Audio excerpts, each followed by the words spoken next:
പ്രിയപ്പെട്ട CP, പ്രിയപ്പെട്ട സുനിൽ, പ്രിയ സുഹൃത്തുക്കളെ, എല്ലാവർക്കും നമസ്കാരം. ഫ്രഞ്ച് സാമൂഹ്യ ജീവിതത്തിൻ്റെ ചരിത്രമാണ് താൻ എഴുതുന്നതെങ്കിലും അതൊരു സാർവദേശീയ കൃതിയാണ് എന്ന് എഴുതുന്ന കാലത്ത് തന്നെ വിക്ടർ ഹ്യൂഗോ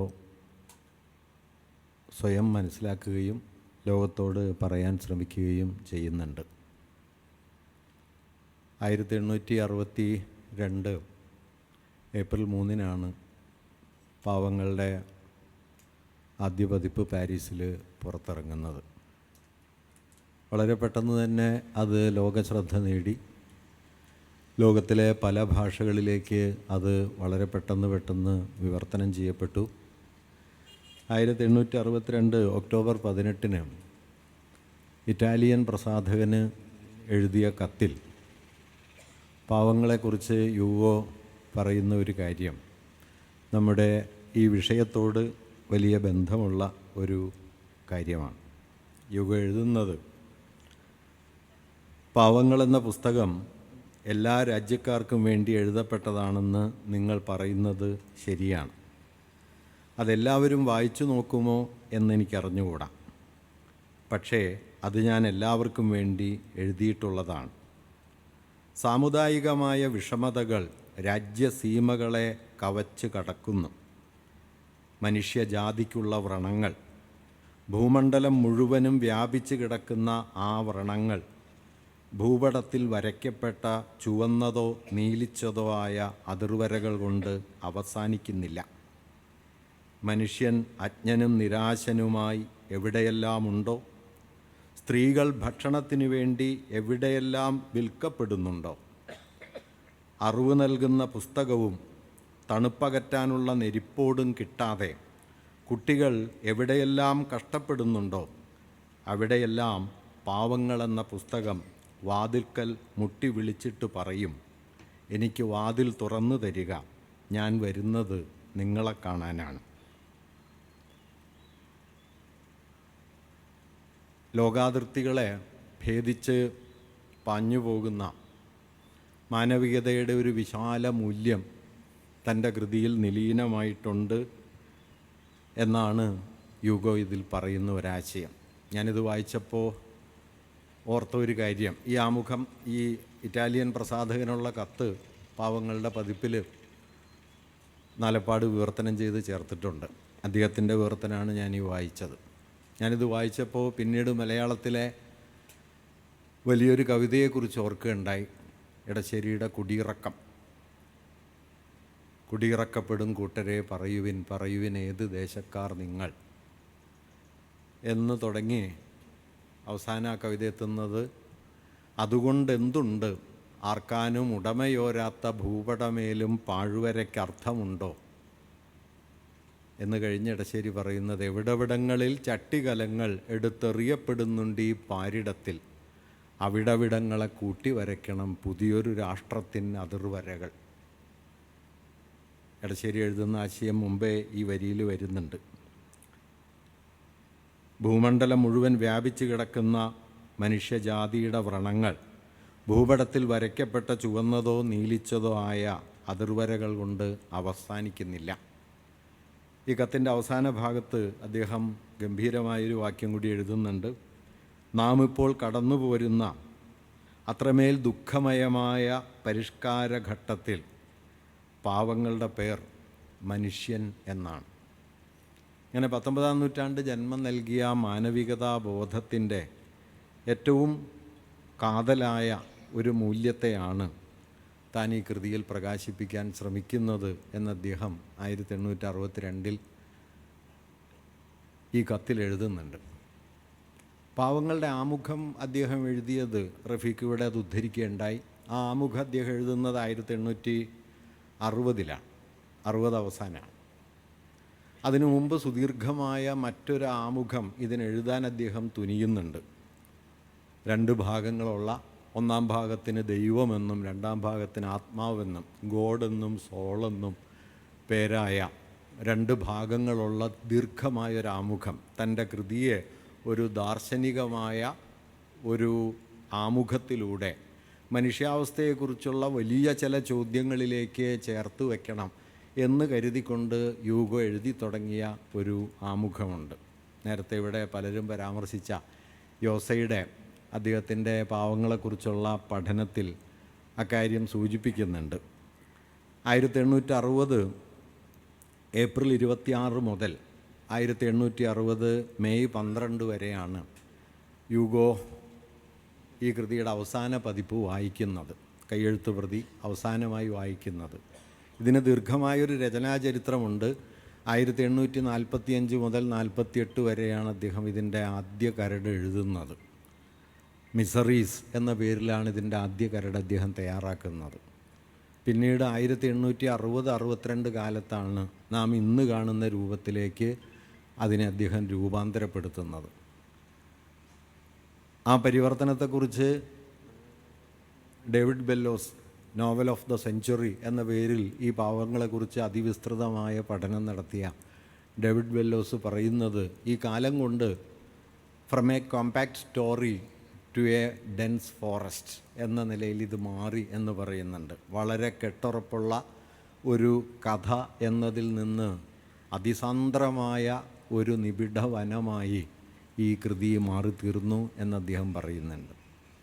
വാസ്തവത്തിൽ അത്രമാത്രമല്ല മാറ്റം. 1845 ഇദ്ദേഹം ഇത് എഴുതി തുടങ്ങുന്ന സമയത്ത് യൂഗോ ഒരു മൊണാർക്കിസ്റ്റാണ്, രാജപക്ഷപാതിയാണ്. രാജവാഴ്ചയോടും അതിൻ്റെ കോൺസ്റ്റിറ്റ്യൂഷണൽ മൊണാർക്കി എന്ന് വിശേഷിപ്പിക്കപ്പെടുന്ന നിയമവാഴ്ചയിൽ അധിഷ്ഠിതമായ രാജാധികാരത്തോട് കൂറുള്ളതാണ് അദ്ദേഹത്തിൻ്റെ രാഷ്ട്രീയ വീക്ഷണം. എന്നാൽ ആ വീക്ഷണത്തെ റദ്ദാക്കിക്കൊണ്ട് 1851 നെപ്പോളിയൻ ബോണപ്പാർട്ട് അധികാരത്തിൽ വരുന്നു. നെപ്പോളിയൻ ബോണപ്പാർട്ടിൻ്റെ അട്ടിമറിയിൽ പ്രതിഷേധിച്ച് ഇയാൾ അധികാരം ഒഴിയുന്നതുവരെ താൻ ഈ രാജ്യത്ത് വസിക്കുന്നതല്ല എന്ന് പ്രഖ്യാപിച്ച് അദ്ദേഹം നാടുവിടുന്നു. 1870 പിന്നീട് അദ്ദേഹം തിരിച്ചു വരുന്നത് പാരീസിലേക്ക്. ആ പ്രവാസകാലത്താണ് അദ്ദേഹം പിന്നെ ഈ കൃതി എഴുതി പൂർത്തിയാക്കുന്നത്. ഈ കാലത്തിനിടയിൽ യൂഗോയ്ക്ക് സംഭവിച്ച പ്രധാനപ്പെട്ട ഒരു മാറ്റം, കോൺസ്റ്റിറ്റ്യൂഷണൽ മൊണാർക്കിസ്റ്റ് എന്നതിൽ നിന്ന് അദ്ദേഹം ഒരു റിപ്പബ്ലിക്കനായി രൂപാന്തരപ്പെടുകയും ജനാധികാരമാണ് അധികാരത്തിൻ്റെ അടിസ്ഥാനമെന്ന നിലയിലേക്ക് അദ്ദേഹത്തിൻ്റെ രാഷ്ട്രീയ വീക്ഷണമാകെ മാറുകയും ചെയ്യുന്നു. ഈ മാറ്റമാണ് ഒരു സാന്ദ്രമായ കഥയിൽ നിന്ന് അതിനിബിഡമായ ഒരു വനപ്രദേശം പോലെ ഈ കൃതിയെ മാറ്റി തീർത്തത് എന്ന് അതേക്കുറിച്ചുള്ള പഠനങ്ങളൊക്കെ പറയുന്നുണ്ട്. പക്ഷേ അങ്ങനെ ഈ കൃതി മാറ്റിയതിന് ശേഷം 1860 ജൂലൈ മാസത്തിൽ ജൂലൈ 26 മുതൽ ഓഗസ്റ്റ് 14 വരെ ഏതാണ്ടൊരു 20ഓളം ദിവസം എടുത്ത് അദ്ദേഹം ഈ ആമുഖം എഴുതി സോൾ എന്ന ശീർഷകത്തിലുള്ള അതിൻ്റെ 1-ാം ഭാഗം എഴുതി പൂർത്തിയാക്കി. ഗോഡ് എന്ന ശീർഷകത്തിലുള്ള 1-ാം ഭാഗം എഴുതി പൂർത്തിയാക്കി. സോൾ എന്ന് പേരിട്ട 2-ാം ഭാഗം എഴുതി തുടങ്ങുന്ന സമയത്ത് 1860 ഓഗസ്റ്റ് 14 അദ്ദേഹം ആ ആമുഖം ഉപേക്ഷിക്കുകയും നേരത്തെ റഫീഖ് ഇവിടെ പറഞ്ഞ ഒരൊറ്റ വാക്യം ഒരു ഖണ്ഡികയായി തീർന്ന, ഒരുപക്ഷെ ലോകത്തെ ഏറ്റവും സാന്ദ്രവും അത്ര തന്നെ ചെറുതുമായ ഒരാമുഖമായി അദ്ദേഹം അതിനെ മാറ്റി എഴുതുകയും ചെയ്തു. തൻ്റെ വിസ്തൃതമായ ആമുഖം അദ്ദേഹം ഉപേക്ഷിക്കുകയാണ് ചെയ്തത്. അതേക്കുറിച്ച് ഞാൻ പിന്നാലെ ചില കാര്യങ്ങൾ കൂടി പറയാം. ആ ആമുഖത്തിൽ അദ്ദേഹം മറ്റ് ചില സൂചനകൾ, ഒരുപക്ഷെ ഈ കൃതിയെ സംബന്ധിക്കുന്ന മറ്റ് ചില സൂചനകൾ റഫീഖൂടെ വായിച്ചതാണ് എങ്കിൽ ഞാൻ ആ ഭാഗം ഒന്നുകൂടി വായിക്കുന്നു. നാലപ്പാടനത് ട്രാൻസ്ലേറ്റ് ചെയ്ത് ചേർത്തിട്ടുണ്ട്. നിയമത്തിൻ്റെയും ആചാരത്തിൻ്റെയും ബലത്തിന്മേൽ ഭൂമിയിലെ പരിഷ്കാരത്തിൻ്റെ നടുക്ക് നരകങ്ങളെ ഉണ്ടാക്കി വച്ചുകൊണ്ടും മനുഷ്യകർമ്മത്തെ വിധിയുമായി കൂട്ടിച്ചേർത്തുകൊണ്ടും സമുദായത്തിൽ കൽപ്പിക്കപ്പെടുന്ന തീവ്ര ശിക്ഷാവിധികൾ എത്രകാലം നിലനിൽക്കുന്നുവോ, പുരുഷാന്തരങ്ങളിലെ 3 വൈഷമ്യങ്ങൾ, പുരുഷന്മാർക്ക് വമ്പിച്ച ദാരിദ്ര്യം മൂലമുണ്ട അധപ്പതനം, സ്ത്രീക്ക് വിശപ്പ് കാരണമുണ്ടാകുന്ന മാനഹാനി, കുട്ടികൾക്ക് അറിവില്ലായ്മയാൽ നേരിടുന്ന ചുരുക്കം, ഇവ എത്ര കാലം തീരാതെ കിടക്കുന്നുവോ, ലോകത്തിൻ്റെ ഏതു ഭാഗത്തെങ്കിലും സാമുദായികമായ വീർപ്പുമുട്ടൽ പിടിപെടാൻ എത്ര കാലം വഴിയുണ്ടോ, മറ്റൊരു വിധത്തിൽ കുറച്ചുകൂടി വ്യാപ്തിയുള്ള അർത്ഥത്തിൽ പറയുകയാണെങ്കിൽ ഭൂമിയിൽ എത്ര കാലം അജ്ഞാനവും ദാരിദ്ര്യവുമുണ്ടോ അത്ര കാലം പാവങ്ങൾ പോലുള്ള പുസ്തകങ്ങൾ പ്രയോജനപ്പെടാതെ വരില്ല. ഇതാണ് ഈ കൃതിയെക്കുറിച്ചുള്ള അദ്ദേഹത്തിൻ്റെ രണ്ടാമത്തെ ഒരു പ്രസ്താവന. മൂന്നാമത്തെ, കൃതിയുടെ അവസാന ഭാഗത്ത് ആഖ്യാതാവ് എന്ന നിലയിൽ ഗ്രന്ഥകാരൻ തന്നെ നേരിട്ട് തൻ്റെ പുസ്തകത്തെക്കുറിച്ച് പറയുന്നൊരു വാക്യം: വായനക്കാരുടെ കയ്യിലുള്ള ഈ പുസ്തകം ഒരറ്റത്ത് നിന്ന് മറ്റേ അറ്റം വരെ തിന്മയിൽ നിന്ന് നന്മയിലേക്കുള്ള, തെറ്റിൽ നിന്ന് സത്യത്തിലേക്കുള്ള, രാത്രിയിൽ നിന്ന് പകലിലേക്കുള്ള, മൃഗീയതയിൽ നിന്ന് ഉത്തരവാദിത്വത്തിലേക്കുള്ള, നരകത്തിൽ നിന്ന് സ്വർഗത്തിലേക്കുള്ള, ശൂന്യതയിൽ നിന്ന് ദൈവത്തിലേക്കുള്ള പുരോഗതിയാണ്. ഇങ്ങനെ 3 പ്രസ്താവനകൾ തൻ്റെ കൃതിയുടെ ലക്ഷ്യത്തെ സംബന്ധിച്ച് യൂഗോ എഴുതിയിട്ടുണ്ട്. ഈ 3 പ്രസ്താവനകൾ ചേർത്ത് വെച്ച് പരിശോധിച്ചാൽ എന്താണ് താൻ ഈ കൃതിയിൽ മുന്നോട്ട് വയ്ക്കാൻ ശ്രമിക്കുന്നത് എന്നതിനെ സംബന്ധിച്ച ചില ധാരണകൾ നമുക്ക് രൂപപ്പെടുത്താൻ കഴിയും. അദ്ദേഹത്തിൻ്റെ ആമുഖത്തിൽ നമ്മൾ കാണുന്നത് ദാരിദ്ര്യവും ബാലപീഡയും വിശപ്പും, ഇതിനെ മറികടക്കുക എന്ന ലക്ഷ്യം.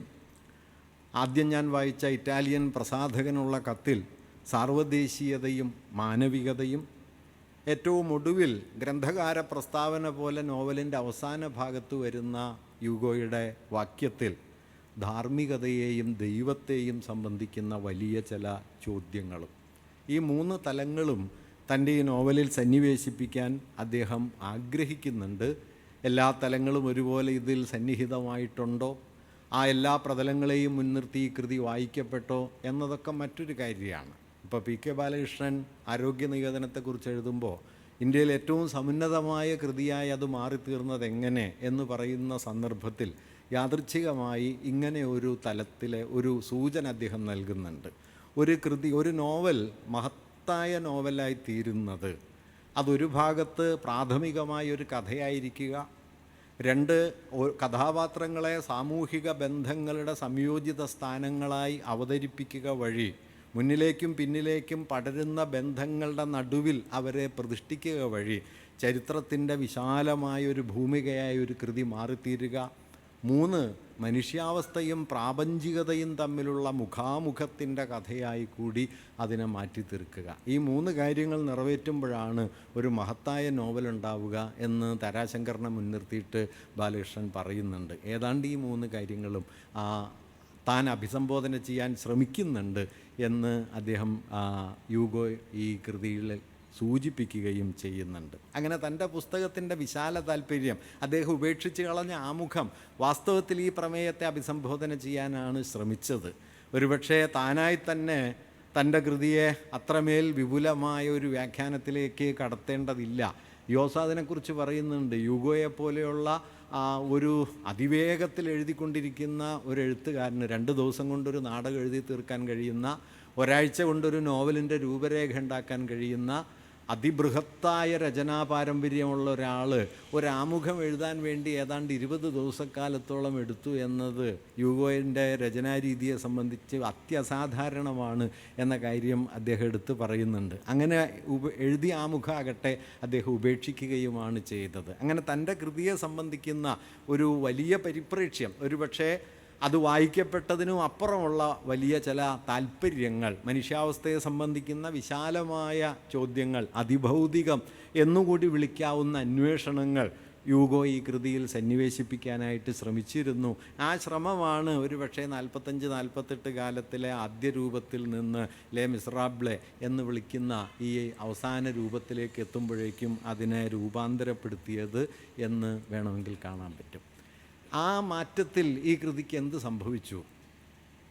ഡേവിഡ് ബെല്ലോസ് പറയുന്നത് 19-ാം നൂറ്റാണ്ടിൻ്റെ ഫ്രഞ്ച് സാമൂഹ്യ ചരിത്രത്തിൻ്റെ പശ്ചാത്തലത്തിൽ അവതരിപ്പിക്കപ്പെട്ട ഒരു കഥ എന്നതിൽ നിന്ന് മനുഷ്യവംശത്തിൻ്റെ ധാർമ്മികമായ ഒരു പുരോയാനത്തിൻ്റെ കഥയായി അത് മാറിത്തീർന്നു എന്ന കാര്യമാണ്. ആ പുരോയാനത്തിൻ്റെ ആധാരമായി നേരത്തെ റഫീഖ് ഇവിടെ ഉദ്ധരിച്ച വാക്യത്തെ അദ്ദേഹം അവിടെ പ്രതിഷ്ഠിക്കുകയും ചെയ്തു. അത് സ്നേഹം എന്ന ആശയമാണ്. കൊസത്തിനോടും മെരിയൂസിനോടും അദ്ദേഹം പറയുന്ന വാക്യങ്ങൾ: ലവ് ഈച്ച് അതർ ഓൾവേസ്, എല്ലായ്പ്പോഴും അന്യോന്യം സ്നേഹിക്കുക. only thing that matters in the world is love. ഈ ലോകത്ത് നിലനിൽക്കാൻ, പരിഗണനീയമായി നിലനിൽക്കാൻ യോഗ്യമായ ഒരേ ഒരു കാര്യമേ ഉള്ളൂ, അത് സ്നേഹമാണ് എന്ന് അദ്ദേഹം പറയുന്നുണ്ട്. ഒരുപക്ഷെ ഈ നോവലിൽ നോക്കിയാൽ സ്നേഹത്തിൻ്റെ ഒരു പ്രവാഹഗതി നമുക്ക് കാണാൻ പറ്റും. ഡീല മെത്രാൻ്റെ സ്നേഹത്തിൽ നിന്നാണ് കുറ്റവാളിയായിട്ടുള്ള മാരാര് നീച കഥാപാത്രം എന്ന് വിളിക്കുന്ന ഈ റാങ്വൽ റാങ് നന്മയുടെ ഒരു മൂർത്തീഭാവമായി പരിണമിക്കുന്നത് ഡീല മെത്രാനിൽ നിന്നാണ്. ഡീല മെത്രാനിൽ നിന്ന് തന്നിലേക്കൊഴുകിയ സ്നേഹം റാങ്വൽ റാങ് പിന്നെ പലരിലേക്കും പകരുന്നു. അത് റാവേറിലേക്ക് ഒരു നിലയ്ക്കെത്തുന്നു, അത് കൊസത്തിലേക്ക് മറ്റൊരു നിലയ്ക്കെത്തുന്നു, കൊസത്തിലേക്കും മരിയൂസിലേക്കും മൂന്നാമതൊരു നിലയ്ക്കും എത്തുന്നു. രാവേറിൻ്റെ നിയമബോധത്തെ നീതിയുമായുള്ള മുഖാമുഖമാക്കി മാറ്റുന്നത് വാസ്തവത്തിൽ ഈ മെത്രാൻ്റെ സ്നേഹമാണ്, ജീൻവാൽജീൻ്റെ സ്നേഹമാണ്. അതുവരെ അയാൾക്ക് നിയമത്തെക്കുറിച്ച് മാത്രമേ ബോധ്യമുള്ളൂ. നീതി നിയമത്തിനെതിരാകുമോ എന്ന ഒരു സംശയവുമില്ലാതെ നിയമത്തിൻ്റെ കർക്കശക്കാരനായ കാര്യസ്ഥനായിട്ടാണ് അവസാന മുഹൂർത്തം വരെ രാവേർ നിൽക്കുന്നത്. പക്ഷേ തൻ്റെ നിയമബോധം നീതിയുമായി ഇടയുന്നല്ലോ എന്ന് അയാളെ ബോധ്യപ്പെടുത്തുകയും നിയമമെന്നത് നീതിയാൽ തിരുത്തപ്പെടേണ്ട ഒന്നാണ് എന്ന ബോധ്യത്തിലേക്ക് അയാളെ തന്നെ കൊണ്ടുപോവുകയും ചെയ്യുന്നത് ജീൻവാൽജീൻ്റെ സ്നേഹമാണ്. കൊസത്തിനെ ആകട്ടെ നിഷ്കളങ്കയായ ഒരു പെൺകുട്ടി എന്നതിൽ നിന്ന് ആത്മബോധമുള്ളൊരു സ്ത്രീയിലേക്ക് വളരുന്നതിന് കാരണമായി ഈ ജീൻവാൽജീൻ്റെ സ്നേഹം മാറിത്തീരുന്നു.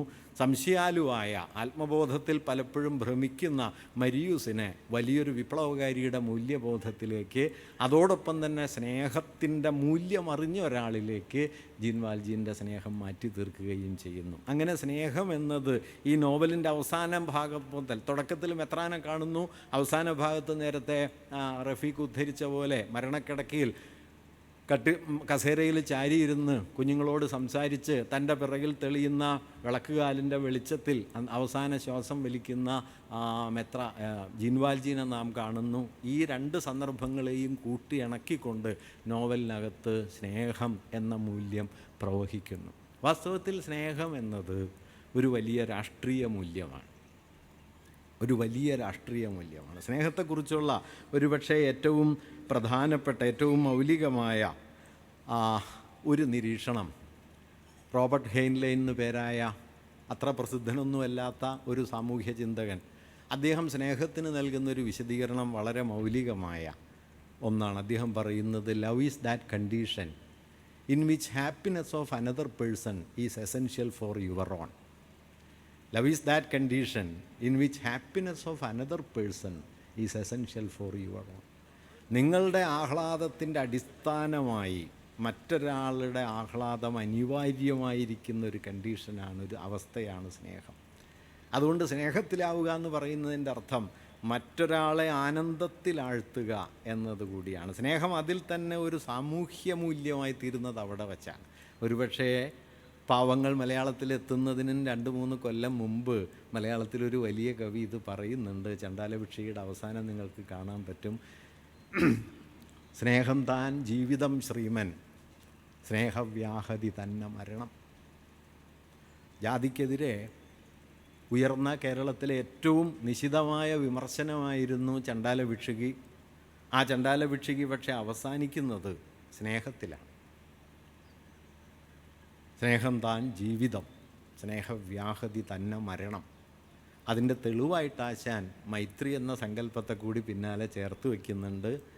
എന്താണിതിൻ്റെ തെളിവ് എന്നതിൻ്റെ ഉത്തരം പോലെ ആശാൻ പറയുന്നത്, അമ്മ തൻ നെഞ്ഞു ഞരമ്പിൽ തങ്ങി ചെമ്മേ ചെഞ്ചോരയെ തന്നെ അമ്മിഞ്ഞ തൂവമൃതാക്കും മൈത്രി, നമ്മോടതോതുന്നു രാജൻ എന്നാണ്. നോക്കിയാൽ 23-ലാണ് ചണ്ടാലഭിക്ഷുകി, 25-ലാണ് പാവങ്ങൾ. അങ്ങനെ സ്നേഹം എന്നത് നേരത്തെ റഫീഖ് ഇവിടെ പറഞ്ഞല്ലോ, ഒരു പുതിയ മൂല്യമായിട്ട് സ്നേഹം നമ്മുടെ സാമൂഹ്യ ജീവിതത്തെ മാറ്റുന്നു. അതിനും കുറച്ച് വർഷം മുമ്പ് ആശാൻ ലീല എഴുതുന്നുണ്ട്, പ്രണയപരവശേ ശുഭം എന്ന് പറഞ്ഞു. കേരളത്തിൽ പ്രണയമെന്ന അനുഭവം വളരെ വിദൂരമായിരിക്കുന്ന ഒരു കാലത്ത് പ്രണയപരവശേ ശുഭമെന്നെഴുതി, അറിവിൽ അനുരാഗമേറയാൾ എന്നെഴുതി, സ്നേഹം എന്നതിന് ഈ വ്യവസ്ഥയ്ക്കെതിരെ പായാൻ കെൽപ്പുള്ള അത്യന്തം ബലിഷ്ഠമായ ഒരു പുതിയ അനുഭവമണ്ഡലമായി കേരളം തിരിച്ചറിയുന്നൊരു ഘട്ടത്തിൽ കൂടിയാണ് ഒരുപക്ഷെ പാവങ്ങൾ വരുന്നത്. ഇങ്ങനെ സ്നേഹം എന്ന് പറയുന്ന ഒരു അടിസ്ഥാന മൂല്യത്തെ ഡിയിലെ മെത്രാനിൽ നിന്ന് റാങ്വൽ റാങ്കിലേക്കും, ഇയാളിൽ നിന്ന് കൊസത്തിലേക്കും, അതുപോലെ മെരിയൂസിലേക്കും ഴാവേറിലേക്കും ഒക്കെ പ്രവഹിച്ച് ഒരുപക്ഷെ മനുഷ്യവംശത്തെ പുതുക്കാൻ പോന്ന ഏറ്റവും ആഴമുള്ള ഒരു മൂല്യമായി സ്നേഹത്തെ അവതരിപ്പിക്കുന്നു. ഒരുപക്ഷെ ആ മൂല്യമായിരിക്കണം പിൽക്കാലത്ത് നമ്മൾ സ്നേഹം എന്ന് പറയുന്നതിനെ വളരെ വ്യക്തിഗതം മാത്രമായി ഒന്നായി കാണുകയും തമ്മിൽ മനുഷ്യർക്കിടയിലുള്ള ഒരു സ്വകാര്യ ബന്ധമായി കാണുകയും അതിൻ്റെ സാമൂഹികമോ രാഷ്ട്രീയമോ ആയ ഉള്ളടക്കത്തെ വേണ്ട പോലെ തിരിച്ചറിയാൻ പറ്റാതെ പോവുകയും ചെയ്ത ഒരു ഘട്ടത്തിൽ അതിൻ്റെ മറുപുറം ഒരുപക്ഷെ ഈ നോവലിനെ വായിച്ചാൽ അത് ഗോയിധയുടെ ഡോക്ടർ ഫൗസ്റ്റിൻ്റെ ഒരു മറുപുറം കൂടിയാണ് എന്ന് വേണമെങ്കിൽ കാണാം. മെഫിസ്റ്റോഫിലസിനെ കൊണ്ട് പിശാചിലേക്ക് നീങ്ങിപ്പോയ ഒരാളെ നമ്മൾ ഫൗസ്റ്റിൽ കാണുമ്പോൾ മെത്രാനെ കൊണ്ട് പിശാചത്വത്തിൽ നിന്ന് മാനവികതയിലേക്ക് വന്ന ഒരാളെ നമുക്ക് ജീൻവാൽജീനിൽ കാണാം. മാരാരിത് കണ്ടു കേട്ടോ. മാരാര് ജീൻവാൽജീനെക്കുറിച്ച് എഴുതുമ്പോൾ പറയുന്നൊരു കാര്യം, 2 വാക്യങ്ങൾ ഞാൻ ഉദ്ധരിക്കാം. പാവങ്ങളിലെ നായകനെ നോക്കൂ, ആ വിധമുള്ള നീച കഥാപാത്രത്തിൽ പോലും സത്യനിഷ്ഠനും ഭൂതാനുകമ്പിയുമായ ഒരു മഹാനെ, ഡിയിലെ മെത്രാൻ്റെ ഉത്തമ ശിഷ്യനെ, ക്രിസ്തുവിൻ്റെ പാരമ്പര്യത്തിലുള്ള ദുർലഭ വ്യക്തിയെ സാക്ഷാത്കരിക്കുകയാണല്ലോ യൂഗോ ചെയ്തത്. അതാണ് ആ കാവ്യത്തിൻ്റെ ഉത്കർഷത്തിനുള്ള പരമാവധി. പിന്നാലെ മാരാര് ഞാൻ ഈ പറഞ്ഞ സ്നേഹത്തെക്കുറിച്ചൊരു വാക്യം പറയുന്നുണ്ട്. ഒറ്റ വാക്കിൽ പറഞ്ഞാൽ സ്നേഹമാണ് ലോകജീവിതത്തിലെ ശാശ്വത മൂല്യം. ആ സ്നേഹമാകട്ടെ ഒരൊറ്റയാളെയെങ്കിലും ഉള്ളഴിഞ്ഞ് സ്നേഹിക്കുന്നതിൽ നിന്നും തുടങ്ങി ലോകര മുഴുവൻ സർവപ്രാണികളെയും സ്നേഹിക്കാൻ വരെയുള്ള സുവിശാല ദീർഘമായ ഒരു പുരോഗതി മാർഗമാണ്. പലതിലേക്കും തുറന്നു കിടക്കുന്ന വഴിയുണ്ട് കേട്ടോ.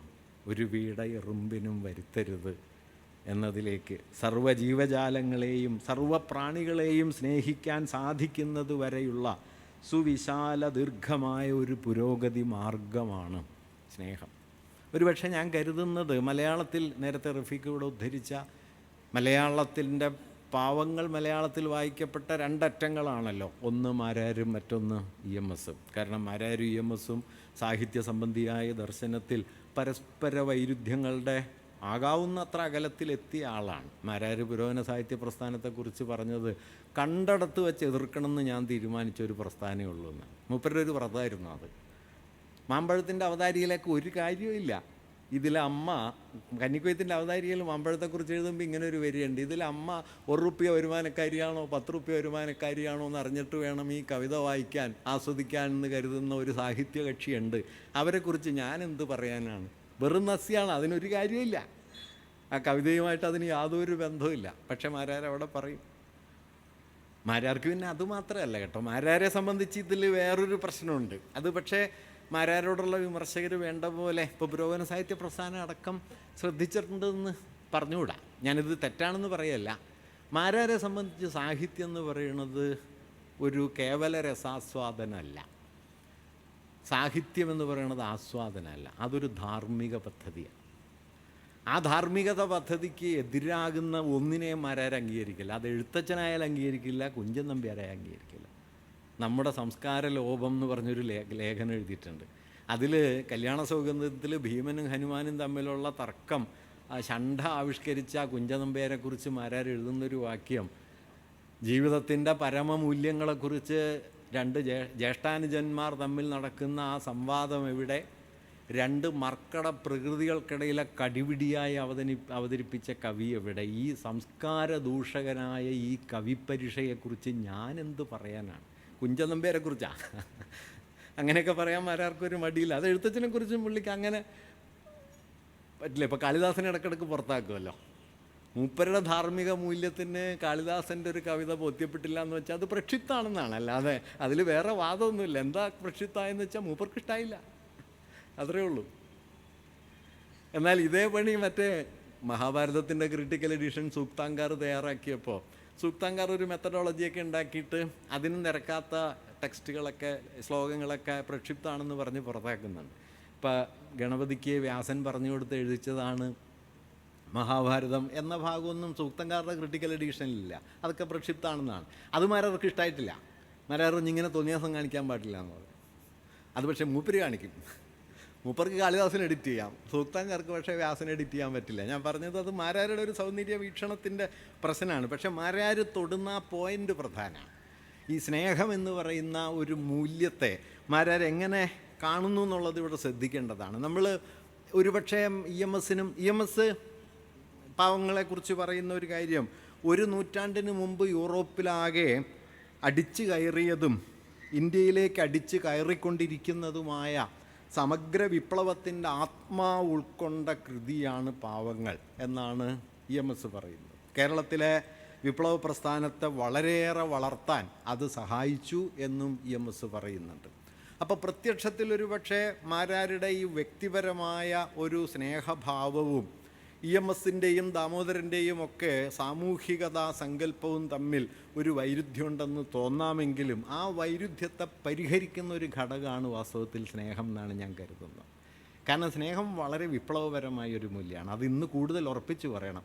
കാരണം പക വിതച്ച് പക വെതറി വിദ്വേഷം പടർത്തി മനുഷ്യർക്കിടയിൽ ആകാവുന്നത്ര ശത്രുതയും പിളർപ്പും ഉണ്ടാക്കാൻ ഫാസിസ്റ്റുകൾ ശ്രമിച്ചുകൊണ്ടേയിരിക്കുന്ന സമയത്ത് സ്നേഹം താൻ ജീവിതം ശ്രീമൻ സ്നേഹവ്യാഹതി തന്നെ മരണം എന്നത് എത്രയോ ആഴമുള്ള ഒരു രാഷ്ട്രീയ ആശയമാണ്.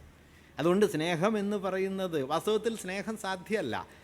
സമൂഹം പല തട്ടുകളായി തിരിക്കുന്നതോടെ സ്നേഹപ്രവാഹം ഉണ്ടാവില്ല. അതുകൊണ്ട് സ്നേഹം സാർവത്രികമാകുന്നു എന്ന് പറഞ്ഞു കഴിഞ്ഞാൽ അതിൻ്റെ അർത്ഥം സാമൂഹികമായ വിഭജനങ്ങൾ, അസമത്വങ്ങൾ, തട്ടുതിരിവുകൾ അവസാനിക്കുന്നു എന്നാണ്. അതുകൊണ്ടാണ് ആശാൻ അനുരാഗത്തെ അവസാനത്തെ മൂല്യമായിട്ട് പ്രതിഷ്ഠിക്കുന്നത്. ആശാനിൽ എന്തുകൊണ്ട് അനുരാഗം എന്ന് പറഞ്ഞാൽ ആണിനും പെണ്ണിനും തമ്മിൽ തോന്നുന്ന സവിശേഷമായ ഒരു ആകർഷണം എന്നുള്ള നിലയ്ക്കല്ല ആശാൻ പ്രണയത്തെക്കുറിച്ച് പറയുന്നത്. മറിച്ച് ഇതിനൊക്കെ അപ്പുറം പോകുന്ന എല്ലാ വ്യവസ്ഥയുടെ വേർതിരിവുകൾക്കും അപ്പുറം പോകുന്ന ഒരടിസ്ഥാന മൂല്യമെന്ന നിലയ്ക്ക് സ്നേഹം എന്നതിനെ അതിൻ്റെ സവിശേഷമായൊരു ഭാവത്തിൽ പ്രതിഷ്ഠിച്ചതാണ് ആശാൻ്റെ കവിതയിലെ പ്രണയം എന്ന് പറയുന്നത്. അതുകൊണ്ടാണ് പഴകിയ തരുവല്ലി മാറ്റിടാം പുഴയൊഴുകും വഴി വേറെയാക്കിടാം കഴിയുമിവ മനസ്സിമാർ മനസ്സൊഴിവതശക്യം ഒരാളിലൂന്നിയാൽ എന്ന് ആശാൻ എഴുതുന്നത്. സ്നേഹം എന്ന് പറയുന്നത് അങ്ങനെ ദൃഢമായ അദൃശ്യമായ ആർക്കും ഒലച്ചു കളയാൻ പറ്റാത്ത ഒന്നാണ് സ്നേഹം എന്ന് പറയുന്നത്. വാസ്തവത്തിൽ സാമൂഹ്യ അസമത്വങ്ങൾക്കെതിരെയുള്ള ഏറ്റവും ശക്തിമത്തായ അടിസ്ഥാന ഊർജം എന്ന നിലയിലാണ് ആ സ്നേഹത്തെ. ഈ സ്നേഹത്തിൻ്റെ ഭിന്ന ആവിഷ്പ്രകാരങ്ങളായിട്ടാണ് ഒരുപക്ഷെ സാഹോദര്യഭാവം, ഒരുപക്ഷെ പ്രണയം, ഇതൊക്കെ ആ കാലത്ത് പ്രവർത്തിച്ചത് എന്നുകൂടി നമ്മൾ ആലോചിക്കണം. അങ്ങനെ നോക്കിയാൽ അറിയപ്പെടാത്ത മനുഷ്യരുമായി നീ എനിക്ക് സാഹോദര്യം നൽകി എന്ന് നെരൂദ എഴുതുന്നതോ ഒരുവൻ അപരൻ്റെ വാക്കുകൾ സംഗീതം പോലെ ആസ്വദിക്കുന്നൊരു കാലമെന്ന് കൽപ്പിക്കപ്പെടുന്നതോ ഒക്കെ ഈ സ്നേഹത്തിൻ്റെ വിശാലമായൊരു രാഷ്ട്രീയ മാനത്തെ ഉൾക്കൊള്ളുന്നുണ്ട് എന്നുകൂടി അറിഞ്ഞാൽ ഒരുപക്ഷെ ഇ എം എസ് പറയുന്ന ഈ സമഗ്ര വിപ്ലവത്തിൻ്റെ ആത്മാവ് എന്നത് മാരാർ കണ്ട സ്നേഹത്തിൽ കൂടിയുണ്ട് എന്ന് നമുക്ക് കാണാൻ പറ്റും. അങ്ങനെ പുറമേക്ക് അടഞ്ഞു നിൽക്കുന്ന ഈ രണ്ട് വായനകൾ തമ്മിൽ ചേരുന്ന ഒരു ചക്രവാള ബിന്ദുവായിട്ട് ഒരുപക്ഷെ സ്നേഹം ഈ കൃതിയിൽ നിലനിൽക്കുന്നുണ്ട് എന്നുകൂടി വേണമെങ്കിൽ നമുക്ക് മനസ്സിലാക്കാൻ പറ്റും. അങ്ങനെ സ്നേഹത്തിൻ്റെ ഒരു പ്രവാഹഗതി ഈ നോവലിനുടനീളം നിൽക്കുകയും ഒരുപക്ഷെ ഇന്നും ഈ കൃതിയെ നേരത്തെ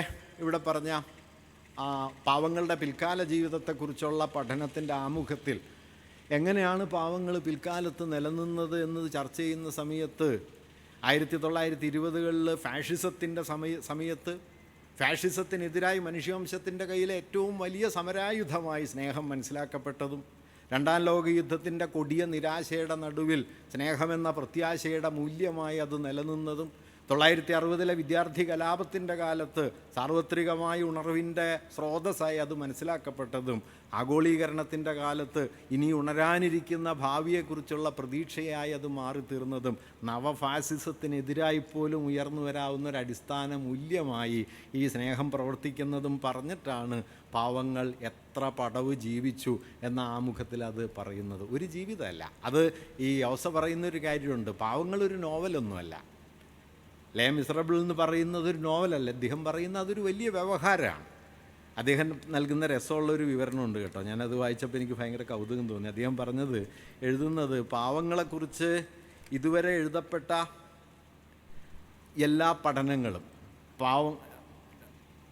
യൂഗോയ്ക്ക് സമർപ്പിക്കപ്പെട്ട പാവങ്ങളെക്കുറിച്ച് എഴുതപ്പെട്ട എല്ലാ പഠനങ്ങളും, യൂഗോയ്ക്കായി സമർപ്പിക്കപ്പെട്ട കൃതികളും എല്ലാം ചേർത്ത് ഒരാൾ വായിക്കാൻ തീരുമാനിച്ചാൽ, അദ്ദേഹം ഒരാളെ ഉദ്ധരിച്ചിട്ടാണ്, ജോൺ മാക് ഹൊവാസ എന്ന് പറയുന്ന ഒരു നിരൂപകനെ, അദ്ദേഹം യൂഗോയിൻ്റെ ഏറ്റവും വലിയ ജീവചരിത്രം എഴുതിക്കൊണ്ടിരിക്കുന്നു എന്നാണ് യോസ പറയുന്നത്. ആ ജീവചരിത്രം വന്നിട്ടില്ല അത്രേ, പക്ഷേ യൂഗോയിൻ്റെ ഏറ്റവും വലിയ പഠിതാവാണ്. അപ്പോൾ അയാൾ കണക്കൂട്ടിയെടുക്കുന്നത് ഏതാണ്ടൊരു സമ്പൂർണ്ണ സമർപ്പിതനായൊരു വായനക്കാരൻ പ്രതിദിനം 8 മണിക്കൂർ മുതൽ 10 മണിക്കൂർ വരെ വായിക്കാൻ നീക്കിവെച്ചാൽ 20 കൊല്ലം കൊണ്ട് വായിച്ചു തീർക്കാവുന്ന അത്രയും പഠനങ്ങൾ പാവങ്ങളെക്കുറിച്ച് ഇതിനകം എഴുതപ്പെട്ട് കഴിഞ്ഞു എന്ന് ഹൊവാസെ ഉദ്ധരിച്ചിട്ട് യോസ പറയുന്നുണ്ട്.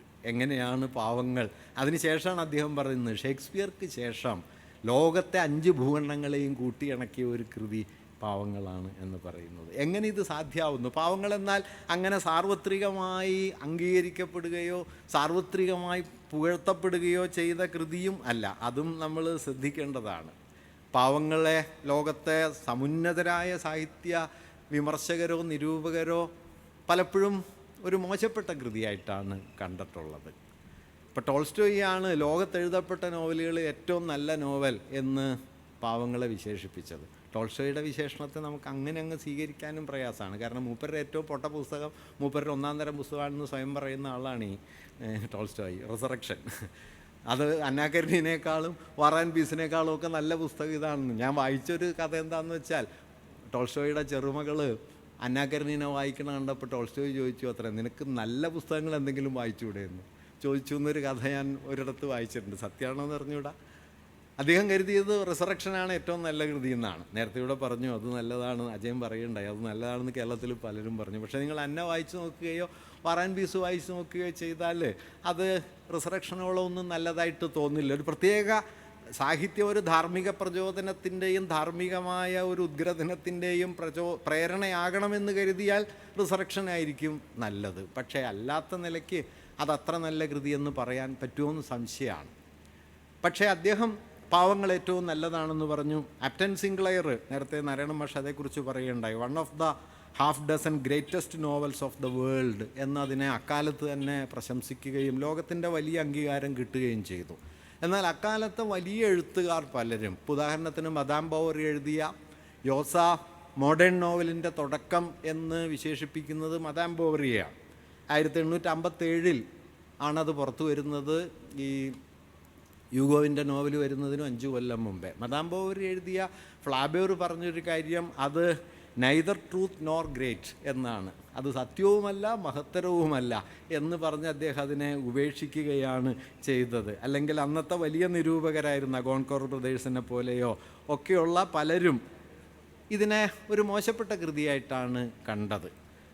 അതിനെക്കുറിച്ചുള്ള ഏറ്റവും കൗതുകമുള്ള ഒരു ഒബ്സർവേഷൻ ഞാൻ കാണാനിടയായത്, അതിതിൻ്റെ വിവരണമായിട്ട് ബന്ധപ്പെട്ടതല്ല എങ്കിലും സർറിയലിസ്റ്റ് മാനിഫെസ്റ്റോ തയ്യാറാക്കിയ ആൻഡ്രേ ബർട്ടൺ യുഗോയെക്കുറിച്ച് പറയുന്ന ഒരു കാര്യം, he was a surrealist when he was not an idiot എന്നാണ്.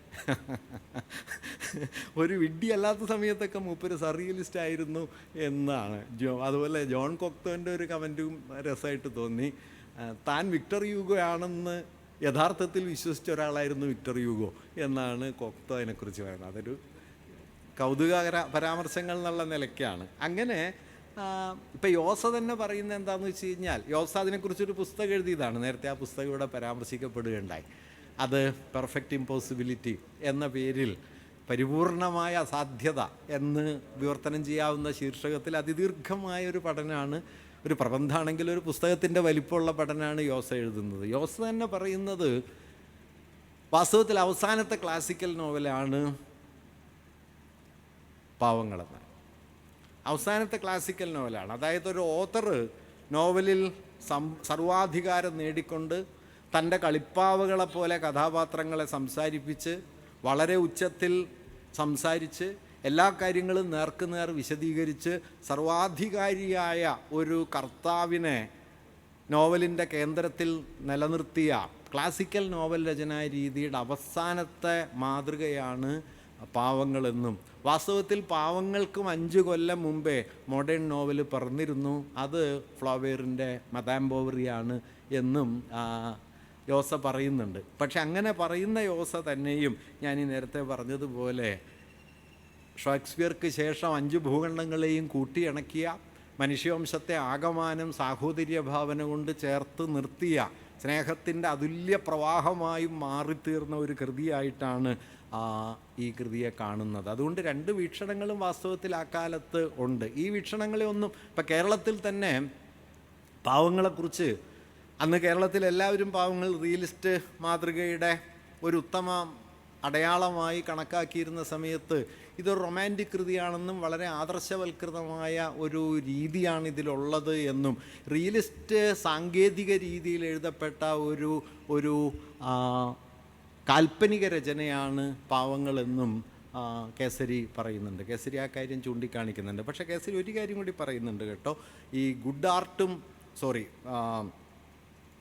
നല്ല കലയും മഹത്തായ കലയും തമ്മിലുള്ള വ്യത്യാസം, ഗ്രേറ്റ് ആർട്ട്, ഗുഡ് ആർട്ട്, ഇത് തമ്മിലുള്ള വ്യത്യാസം വാൾട്ടർ പേറ്ററെ മുൻനിർത്തി പറയുന്ന സമയത്ത് അദ്ദേഹം പറയുന്നത് മഹത്തായ കലയുടെ മാതൃകയായിട്ട് അദ്ദേഹം ഉദ്ധരിക്കുന്നത് ഒന്ന് ഡിവൈൻ കോമഡി, മറ്റൊന്ന് ബൈബിൾ, പിന്നെ മിൽട്ടൻ്റെ പാരഡൈസ് ലോസ്റ്റ്. അതിനോടൊപ്പം ചേർത്തിട്ടാണ് അദ്ദേഹം ഈ പറയുന്ന പാവങ്ങളെ പ്രതിഷ്ഠിക്കുന്നത്. അതിന് കാരണമായിട്ട് കേസരി പറയുന്നത് നല്ല കല എന്ന് പറയുന്നത് അതിൻ്റെ രചനാപരമായ കൃത്യത കൊണ്ടും ആവിഷ്കാരപരമായ ഭദ്രത കൊണ്ടും സാങ്കേതിക തികവ് കൊണ്ടുമൊക്കെയാണ് നല്ല കലയായിരിക്കുന്നതെങ്കിൽ മഹത്തായ കല എന്ന് പറയുന്നത് അതിനപ്പുറം ഒരു ചുവട് കൂടി വയ്ക്കണം എന്നാണ്. അത് അതിൻ്റെ വിഷയ സ്വഭാവം കൊണ്ട്, അതിൻ്റെ വിഷയവ്യാപ്തി കൊണ്ട്, പ്രമേയ വൈവിധ്യം കൊണ്ട്, അത് ലക്ഷ്യം വയ്ക്കുന്ന ഉന്നതമായ ആദർശങ്ങൾ കൊണ്ട്, അതിലടങ്ങിയിരിക്കുന്ന വിപ്ലവ സ്വഭാവം കൊണ്ട്, അതിലുയർന്നു നിൽക്കുന്ന പ്രത്യാശയുടെ വൈപുല്യം കൊണ്ട്, ഈ ഘടകങ്ങളെല്ലാം ഉണ്ടെങ്കിലേ ഒരു കൃതിക്ക് മഹത്തായ കലയാകാൻ പറ്റൂ എന്നും, അങ്ങനെ മഹത്തായ കലയുടെ പട്ടികയിലേക്ക് കടന്നു നിൽക്കുന്ന ഒരു കൃതിയാണ് പാവങ്ങൾ എന്നുമാണ് അദ്ദേഹം പറയുന്നത്. വേണമെങ്കിൽ ഈ അവസാനം പറഞ്ഞ പോയിൻ്റ് ശ്രദ്ധിക്കാവുന്നതാണ് കേട്ടോ. ഈ എന്താ പറയുക, ഉയർന്നു നിൽക്കുന്ന പ്രത്യാശയുടെ വൈപുല്യം എന്നത് അത് വളരെ പ്രധാനപ്പെട്ട കാര്യമാണ്. ഈ ബാലേന്ദ്രൻ ചുള്ളിക്കാട് വൈലോപ്പിള്ളിയെക്കുറിച്ച് പറയുമ്പോൾ പറയും, ബാലേന്ദ്രൻ്റെ കവിതയെക്കുറിച്ച് വൈലോപ്പിള്ളി പറയും അത്ര, നിൻ്റെ കവിതയൊക്കെ നല്ലതാണ് പക്ഷെ അതിലൊരു ജീവിത മൂല്യമില്ല എന്ന് പറയും. ഇപ്പോൾ വൈലോപ്പിള്ളിക്ക് ഇത് ജീവിതം അന്തിമമായിട്ട് പരിഹരിക്കപ്പെടണമല്ലോ, പോം വഴി എന്ത് എളുപ്പമായല്ലോ. വാസ്തവത്തിൽ കുടിയൊഴിക്കലിലെ ഏറ്റവും പൊട്ട ഉത്തരമാണ് കേട്ടോ അത്. കുടിയൊഴിക്കലല്ല, കണ്ണീർപ്പാടത്തിലെ കുടിയൊഴിക്കലിനെ കുറിച്ച് വിജയൻ മാഷ് പറയുന്നുണ്ട്, അതിലെ ചീവീടുകളുടെ പാട്ടാണ് അതിലെ ഏറ്റവും മോശം ഭാഗം. ഒരാവശ്യമില്ല, കാരണം കവികൾ വിചാരിച്ച നിലയ്ക്കൊന്നും ഈ ലോകം പ്രവർത്തിച്ചിട്ടില്ല. ലോകവൈരുദ്ധ്യങ്ങളെ മുഴുവൻ തെളിയിച്ച് കാണിച്ചത് ആദ്യ ഖണ്ഡങ്ങളാണ്. അവസാന ഖണ്ഡം കവിയുടെ പ്രത്യാശയാണ്. പക്ഷേ ആ പ്രത്യാശ പ്രധാനമാണ് എന്ന് വൈലോപ്പിള്ളി കരുതിയിരുന്നു. അതൊരു നിലയ്ക്ക് ഹ്യൂമനിസം എന്ന് വിളിക്കാവുന്ന 19-20 നൂറ്റാണ്ടുകൾ ജന്മം നൽകിയ ഒരു മനുഷ്യ മഹത്വ സങ്കല്പത്തിൻ്റെ സാഹിതീയമായ ഒരാവിഷ്കാരമാണെന്ന് തോന്നുന്നു. അല്ലെങ്കിൽ വൈലോപ്പിള്ളിയെപ്പോലെ ജീവിതത്തിൻ്റെ വൈരുദ്ധ്യങ്ങളിലേക്ക് അത്ര ആഴത്തിൽ കണ്ണു ചെന്ന ഒരാൾക്കും ഒരു പ്രത്യാശയുടെ കണിക അവശേഷിപ്പിച്ചുകൊണ്ടേ ഇത് അവസാനിപ്പിക്കാവൂ എന്നൊരു തോന്നൽ ഉണ്ടാകുന്നത് അങ്ങനെയായിരിക്കണം. ഇപ്പോൾ വൈലോപ്പിള്ളി കണ്ടതുപോലെ ജീവിതത്തിൻ്റെ ഈ ഇരുട്ട് ആ കാലത്ത് ഒരു കവിയും കണ്ടിട്ടില്ലല്ലോ. കാവ്യലോക സ്മരണകളിൽ ഒരിടത്ത് പറയും, പുള്ളിമാൻ്റെ പുറകെ പായുന്ന പുലിയെയോ വസന്തവായുവിൽ വസൂരി രോഗാണുക്കളെയോ കാണാതിരിക്കാൻ എനിക്ക് കഴിയില്ല എന്ന് പറയും. അങ്ങനെ എന്തിൻ്റെയും മറുപുറം കാണുന്ന ഒരാൾ എന്തുകൊണ്ടാണ് പക്ഷേ സാഹിത്യം അന്തിമമായി ഒരു പ്രത്യാശയുടെ ഒരു മൂല്യത്തിൻ്റെ ആവിഷ്കാരമാകണം എന്ന് കരുതിയതെന്ന് ചോദിച്ചാൽ അതൊരു കാലത്തിൻ്റെ സവിശേഷമായൊരു മൂല്യബോധമാണ്. നേരത്തെ ഈഗിൾട്ടനെ ഉദ്ധരിച്ചിട്ട് ഒരു കാലം നൽകുന്ന ഭാവുക ഘടനയെക്കുറിച്ച് പറയുണ്ടായല്ലോ. അങ്ങനെ 19-20 നൂറ്റാണ്ടുകൾ ജന്മം നൽകിയ ഏറ്റവും പ്രബലമായ ഒരു സാഹിതീയ ഭാവുകത്വം എന്ന നിലയ്ക്ക് മനുഷ്യനെയും മാനവികതയെയും കുറിച്ചുള്ള ഒരു ബോധം, ഒരുപക്ഷെ ആ ബോധമായിരിക്കണം പാവങ്ങളെ ഇത്രമേൽ പ്രബലമായ ഒന്നായി നിലനിർത്തിയതും കഴിഞ്ഞ 1.5 നൂറ്റാണ്ടായി ലോകത്ത് തുടരുന്ന ഒരു കൃതിയായി അതിനെ മാറ്റി തീർത്തതും. പാവങ്ങൾ വളരെ കോംപ്ലിക്കേറ്റഡായ, വളരെ വിപുലമായ, സാധാരണ നിലയ്ക്ക് ഇപ്പോൾ ഒരാൾക്ക് വായിച്ചെത്തിക്കാൻ എളുപ്പമല്ലാത്തൊരു കൃതിയാണ്. 5 വോള്യങ്ങളായിട്ട് 48 പുസ്തകങ്ങളായിട്ട് 365 അധ്യായങ്ങളായിട്ടാണ് അത് സംവിധാനം ചെയ്യപ്പെട്ടിട്ടുള്ളത്. ഡേവിഡ് ബെല്ലോസിൻ്റെ രസമുള്ളൊരു നിരീക്ഷണമുണ്ട്. ഒരു ഫ്രഞ്ച് അധ്യാപകൻ, സാഹിത്യാധ്യാപകൻ എന്ന നിലയ്ക്ക് വളരെ വൈകി മാത്രം പാവങ്ങൾ വായിച്ചു തുടങ്ങിയ ഒരാളാണ് താനെന്ന് പറഞ്ഞിട്ടാണ് അദ്ദേഹം അതിൻ്റെ ആമുഖം എഴുതുന്നത്. എന്നിട്ട് അദ്ദേഹം പറയുന്നത് പാവങ്ങൾ വായിക്കാനുള്ള ഏറ്റവും എളുപ്പ വഴി എന്താണെന്ന് വെച്ച് കഴിഞ്ഞാൽ ഒരു ദിവസം ഒരധ്യായം വായിക്കുക, ഒരു കൊല്ലം കഴിയുമ്പോൾ നന്നായിട്ട് വായിച്ച് തീരും. അതിലദ്ദേഹം രസമുള്ളൊരു കാര്യം കൂടി പറയുന്നുണ്ട്, ഒറ്റയടിക്ക് വായിക്കാവുന്നൊരു പുസ്തകമല്ല പാവങ്ങൾ. ഇതും പ്രധാനപ്പെട്ടതാണ് കേട്ടോ. കേരളത്തിലെ ഒരു വലിയ നോവലിസ്റ്റ് ഈ കാര്യം പറയുന്നുണ്ട്. നോവൽ വായനയെക്കുറിച്ച് പറയുമ്പോൾ കെ സുരേന്ദ്രൻ ഒരിക്കൽ എഴുതുന്നുണ്ട്, നിങ്ങൾ ഒറ്റ ഇരിപ്പിലൊരു നോവൽ വായിച്ചു എന്നൊക്കെ പലരും പറഞ്ഞു കാണാറുണ്ട്, അങ്ങനെ വായിക്കരുതെന്ന് അദ്ദേഹം പറയും.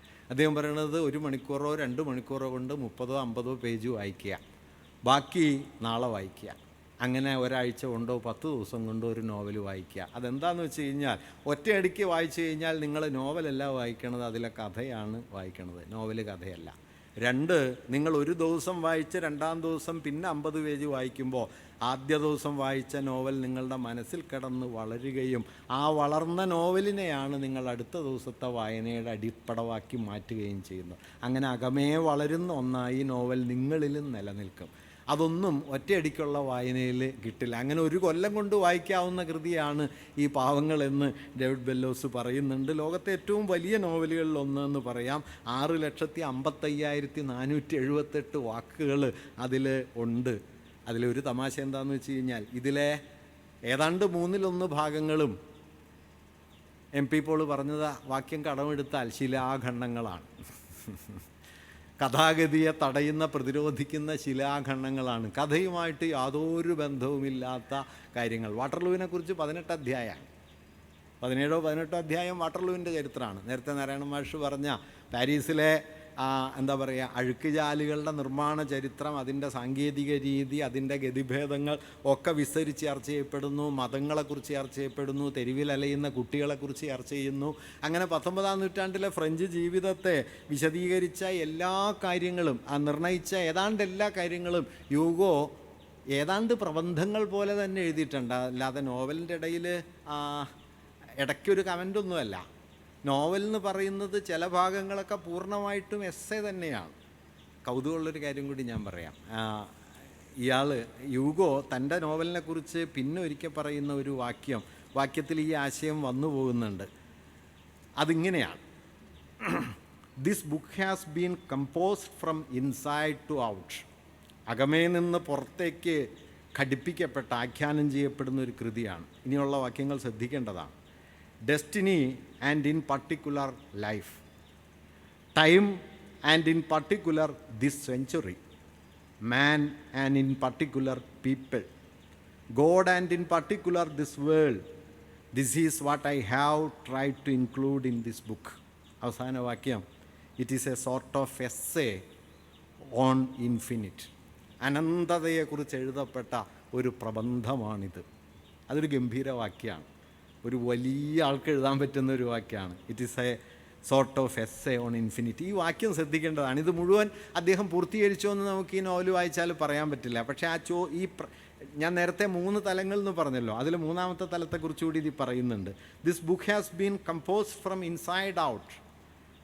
ഉള്ളിൽ നിന്ന് പുറമേക്ക് എന്ന നിലയിൽ ഘടിപ്പിക്കപ്പെട്ടതാണ്. Destiny and in particular life, വിധിയും സവിശേഷമായ നിലയിൽ ജീവിതവും. Time and in particular this century, കാലവും സവിശേഷമായ നിലയിൽ ഈ നൂറ്റാണ്ടും. Man and in particular people, മനുഷ്യനും സവിശേഷമായി ജനങ്ങളും. God and in particular world, ദൈവവും സവിശേഷമായ നിലയിൽ ലോകവും. This is what I have tried to include it in book. ഇതാണ് ഞാൻ ഈ കൃതിയിൽ ഉൾപ്പെടുത്താൻ ശ്രമിച്ചത്. ഒരുപക്ഷെ നമ്മൾ വായിച്ചത് ഈ പർട്ടിക്കുലേഴ്സ് മാത്രമാണ്, പക്ഷേ യൂഗോൻ്റെ താല്പര്യത്തിൽ അവസാനത്തേത് കൂടിയുണ്ട്. It is a sort of an essay on infinite. അനന്തതയെക്കുറിച്ചുള്ള ഒരു ദീർഘ ഉപന്യാസം കൂടിയാണ് തൻ്റെ ഈ നോവൽ എന്ന് അദ്ദേഹം പറയുന്നുണ്ട്. ഏതാണ്ട് ആ വാക്യത്തെ സാധൂകരിക്കാൻ പോന്ന മട്ടിൽ കഥാതന്തുവുമായി നേർക്ക് നേരെ ബന്ധമൊന്നുമില്ലാത്ത എത്രയെങ്കിലും ആഖ്യാനങ്ങൾ, ഭാഗങ്ങൾ നമുക്ക് കാണാൻ പറ്റും. പക്ഷേ എഡ്വേർഡ് ബേർ എന്ന് പറയുന്ന നിരൂപകൻ അതേക്കുറിച്ച് പറയുന്ന ഒരു വാക്യം, the digressions of genius are easily pardon. ഒരു മഹാപ്രതിഭയുടെ വഴിതെറ്റലുകളൊക്കെ എളുപ്പം വകവെച്ച് കൊടുക്കാവുന്നതാണ്, മാപ്പ് നൽകാവുന്ന ഒരു കാര്യമാണ്. തുടർന്ന് അദ്ദേഹം പറയുന്നു, less miserable is A path through the forest. ഒരു വനത്തിലൂടെ, നിബിഡ വനത്തിലൂടെയുള്ള ഒരു വനപാതയാണ് പാവങ്ങൾ. Forest is as much as subject of novel as the path. പക്ഷേ കാടും വഴിപോലെ തന്നെ നോവലിൻ്റെ വിഷയമാണ്. അങ്ങനെ വഴിപോലെ നോവലിൻ്റെ വിഷയമായി കാടും മാറിത്തീരുന്ന ഒരസാധാരണമായ കൃതിയായിട്ട് ഇതിനെ കാണാൻ പറ്റും. ഒരു പക്ഷേ നോവൽ എന്നുള്ള ആ രൂപത്തെക്കുറിച്ചുള്ള, ഇപ്പോൾ മറ്റേ ഇ എം ഫോസ്റ്റർ പറയുന്നൊരു മനോഹരമായ വാക്യമുണ്ടല്ലോ, നാശം ഒരു കഥ കൂടി വേണം എന്ന്. ഇത് കഥ എന്ന് പറയുന്നതാണ് നോവൽ എന്നല്ല, ബാക്കി കുറേ കാര്യങ്ങൾ പറയാനുണ്ട്, അത് പറയാൻ ഒരു കഥയും കൂടി വേണം എന്നുള്ളതാണ് വാസ്തവത്തിൽ നോവലിൻ്റെ ഒരു സാധ്യത. അല്ലാതെ ഒരു കഥ പറഞ്ഞ് പണ്ട് വിജയമാഷ് പറയും, പറഞ്ഞു വലുതായിപ്പോയ ഒരു ചെറുകഥയുടെ പേരല്ല ഈ നോവലിന്. നമ്മുടെ പല നോവലും ഉണ്ടായത് അങ്ങനെയാണ് എന്ന് മാഷ് പറയും. 50 പേജിൽ എഴുതാവുന്ന നോവല് 5000 പേജിൽ എഴുതി പരാജയപ്പെട്ട ധാരാളം എഴുത്തുകാർ നമുക്കുണ്ട് എന്ന് മാഷ് ഒരിക്കൽ പറയുന്നുണ്ട്. അങ്ങനെ പറഞ്ഞു വലുതായി പോകുന്നതല്ല, ഇതെല്ലാം അങ്ങനെ പറയാനുള്ളൊരു ശ്രമവും. ഒരുപക്ഷെ അത് ഇപ്പോൾ ടോൾസ്റ്റോയ് 1869 വാർ ആൻഡ് പീസ് എഴുതുന്നത്. തൻ്റെ പ്രചോദനം ഈ പറയുന്ന പാവങ്ങളാണ് എന്ന് ടോൾസ്റ്റോയ് പറയുന്നുണ്ട്. ആ സമയം ശ്രദ്ധിക്കേണ്ടതാണ് കേട്ടോ. ക്ലാസിക്കൽ നോവലിലെ ഏറ്റവും മഹത്തായ രചനകൾ ഒന്നിനു പുറകെ ഒന്നായി പുറത്തു വന്നുകൊണ്ടിരുന്ന ഒരു 10 വർഷക്കാലം നമുക്കിത് കാണാൻ പറ്റും. 1851 മോബി ഡിക്ക് വരുന്നു, 1857 മദാം ബോവറി വരുന്നു, 1861 ഡിക്കൻസിൻ്റെ ചാൾസ് ഗ്രേറ്റ് എക്സ്പെക്റ്റേഷൻസ് വരുന്നു, 69 വാർ ആൻഡ് പീസ് വരുന്നു, 66 കുറ്റവും ശിക്ഷയും വരുന്നു. ഇങ്ങനെ ഒരു 10 വർഷം എടുത്തു കഴിഞ്ഞ് കഴിഞ്ഞാൽ ലോക നോവലിനെ നിർവചിച്ച കൃതികൾ ഒന്നിനു പുറകെ ഒന്നായിട്ട് ഓരോ വർഷവും പുറത്തു വന്നുകൊണ്ടിരിക്കുന്നു. അതോടൊപ്പം തന്നെ ലോക നോവലിലെ മഹാരഥികൾ വരുന്നുണ്ട്. ഡെസ്റ്റോവ്സ്കി വരുന്നുണ്ട്, ടോൾസ്റ്റോയ് വരുന്നുണ്ട്, ബെൽസാക്ക് വരുന്നുണ്ട്, സ്റ്റെന്താൾ വരുന്നുണ്ട്, തുർഗനേവ് വരുന്നുണ്ട്. ഇങ്ങനെ എത്രയോ വലിയ ആളുകൾ വരുന്നുണ്ട്. എങ്കിലും നോവൽ ഓഫ് ദ സെഞ്ച്വറി എന്ന ശീർഷകത്തിൽ ബെല്ലോസ് തിരഞ്ഞെടുക്കുന്നത് ഈ കൃതിയാണ്. ഇത് നമ്മൾ ശ്രദ്ധിക്കേണ്ടതാണ്. വെല്ലോസ് ഒരു മോശം ആളൊന്നുമല്ല. അദ്ദേഹം സാഹിത്യത്തിൻ്റെ അങ്ങേയറ്റം കണ്ട ഒരു വലിയ നിരൂപകനും പണ്ഡിതനുമാണ്. എങ്കിലും 19-ാം നൂറ്റാണ്ടിൻ്റെ നോവൽ ഓഫ് ദ സെഞ്ച്വറി, ഡെസ്റ്റോവ്സ്കിയുടെ കുറ്റവും ശിക്ഷയല്ല, കാരമസോവല്ല, അന്നയല്ല, മറിച്ച് 19-ാം നൂറ്റാണ്ടിൻ്റെ, നേരത്തെ ഇവിടെ പറഞ്ഞൊരു പോയിൻ്റ് അതാണ്, ഒരു കാലഘട്ടത്തെ നിർണയിച്ച ഭാവുകത്വത്തെ ആകമാനം സംഗ്രഹിച്ച് തലമുറകളിലേക്ക് അത് കൈമാറിക്കൊടുത്ത് തലമുറകളിൽ അത് ജീവിച്ച്. ഇപ്പോൾ വാർ ആൻഡ് പീസ് എത്ര പേര് വായിക്കുന്നുണ്ട് എന്ന് ചോദിച്ചാൽ വലിയ പ്രയാസമായിരിക്കും. വാർ ആൻഡ് പീസ് നിങ്ങൾ ഒരു സാഹിത്യ ഗവേഷണത്തിൻ്റെയോ അല്ലെങ്കിൽ സാഹിത്യ പഠനത്തിൻ്റെയോ ഒക്കെ ഭാഗമായി നിർബന്ധപൂർവം വായിക്കാൻ തീരുമാനിച്ചാൽ അല്ലാതെ ഇന്നിപ്പോൾ വാർ ആൻഡ് പീസ് വായിക്കൽ എളുപ്പമല്ല. ഞാനതൊരു അന്നെ വായിക്കാൻ പറ്റും. അന്നയുടെ ആദ്യ വാക്യത്തിൽ ആരും വീഴും. All the happy families are happy in the same way, each unhappy family is unhappy in its on വേ എന്ന് പറഞ്ഞ് ഒരൊറ്റ വാക്യം കൊണ്ട് ഒരു പ്രപഞ്ചം മുഴുവൻ സൃഷ്ടിച്ചിട്ട് ആ നോവൽ തുടങ്ങുന്നത്. വാർ ആൻഡ് പീസിൽ പക്ഷേ നമുക്ക് അങ്ങനെ കയറാൻ പറ്റില്ല. അവസാന അധ്യായമൊക്കെ എത്തുമ്പോഴേക്ക് ഇതെങ്ങനെ തീരും? കുട്ടികൃഷ്ണമാരാർ അതാ പറഞ്ഞ് 30 പേജ് വായിച്ച് 4 ചാൽ അങ്ങോട്ടും ഇങ്ങോട്ടും നടന്നു, പിന്നെയും വായിച്ച് അങ്ങോട്ടും ഇങ്ങോട്ടും നടന്നു, എത്ര ശ്രമിച്ചിട്ടും ഇത് തീർന്നില്ല എന്ന് മാരാർ സത്യമായിട്ട് പറയുന്നുണ്ട്. മിക്കവാറും ആർക്കും തീർന്നിട്ടില്ല കേട്ടോ, മാരാർ മാത്രമാണ് പറഞ്ഞത്. അത് വേറൊരു ബല. ഇപ്പോൾ എനിക്ക് കൗതുകം തോന്നിയൊരു കാര്യം, EMS ഒരിക്കൽ ചോദിക്കുന്നുണ്ട്, ഡെസ്റ്റോവ്സ്കി എങ്ങനെ വിലയിരുത്തുന്നു? EMS പറഞ്ഞു, ഞാൻ വായിച്ചിട്ടില്ല, അതുകൊണ്ട് തനിക്ക് എന്തെങ്കിലും കുറവ് വരില്ല എന്ന് അത്ര ഉറപ്പുള്ളത് കൊണ്ടാണ് ഇങ്ങനെ പറയണത്. വായിക്കാത്ത എല്ലാവരും വായിച്ചു എന്ന് പറയുകയും വിധി പറയുകയും ചെയ്തുകൊണ്ടിരിക്കുമ്പോഴാണ് ഞാൻ വായിച്ചിട്ടില്ല എന്ന് EMS പറഞ്ഞു. മാരാർ അതുപോലെ മാരാർക്ക് പിന്നെ അതുകൊണ്ട് മാത്രമല്ല കേട്ടോ, ഒരു നിലയ്ക്ക് മാരാരുടെ ആ വാക്യത്തിൽ നിന്ന് നമ്മൾ ഈ സാഹിത്യാനുശീലനം എന്ന് പറയുന്നതിനെക്കുറിച്ചും ചിലത് മനസ്സിലാക്കേണ്ടതുണ്ട്.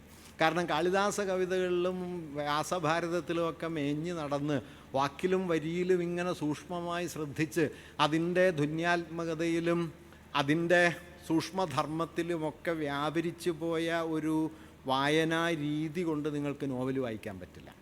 നോവൽ ആ ജനുസേ അല്ല, നോവൽ വേറൊരു പ്രകാരത്തിലാണ് അത് ആഖ്യാനം ചെയ്യപ്പെടുന്നതും അത് വായിക്കേണ്ടതും. അതുകൊണ്ട് രഘുവംശം വായിച്ച് ശീലിക്കുന്ന അതേ വഴിയിൽ നിങ്ങൾക്ക് വാർ ആൻഡ് പീസ് വായിക്കാൻ പറ്റില്ല. അത് രണ്ട് വായനാ രീതികളാണ് എന്ന് മനസ്സിലാക്കിയാലും മതി. ഇപ്പോൾ റീൽസ് കണ്ട് കണ്ട് നമുക്ക് എത്ര നേരം സ്പാൻ ഓഫ് അറ്റൻഷൻ ഉണ്ടെന്ന് ചോദിച്ചാൽ ഒരു 5 മിനിറ്റ്, ഒരു 15 മിനിറ്റ്, അല്ലാതെ 1.5 മണിക്കൂർ ഒരു ശ്രദ്ധാപൂർവം ഒരു സാധനം വായിക്കാനുള്ള ഒരു മനസാന്നിധ്യം എത്ര ബാക്കിയുണ്ട് എന്ന് ചോദിച്ചു കഴിഞ്ഞാൽ വലിയ പ്രയാസമാണ്. ഓരോ കാലവും ഒരു വായനാശീലങ്ങളെ ഉണ്ടാക്കും. ഞാൻ പറഞ്ഞത് ഇത്ര വലിയ നോവലിസ്റ്റുകൾ 19-ാം നൂറ്റാണ്ടിൽ പാവങ്ങൾക്ക് മുമ്പും പിമ്പും, യുഗോയ്ക്ക് മുമ്പും പിമ്പും ഉണ്ടെങ്കിലും പാവങ്ങളെയാണ് ഞാൻ ഈ പറഞ്ഞ ബെല്ലോസ് ഇങ്ങോട്ട് എടുക്കുകയും നോവൽ ഓഫ് ദ സെഞ്ച്വറി എന്ന് വിശദീകരിക്കുകയും ചെയ്തത്.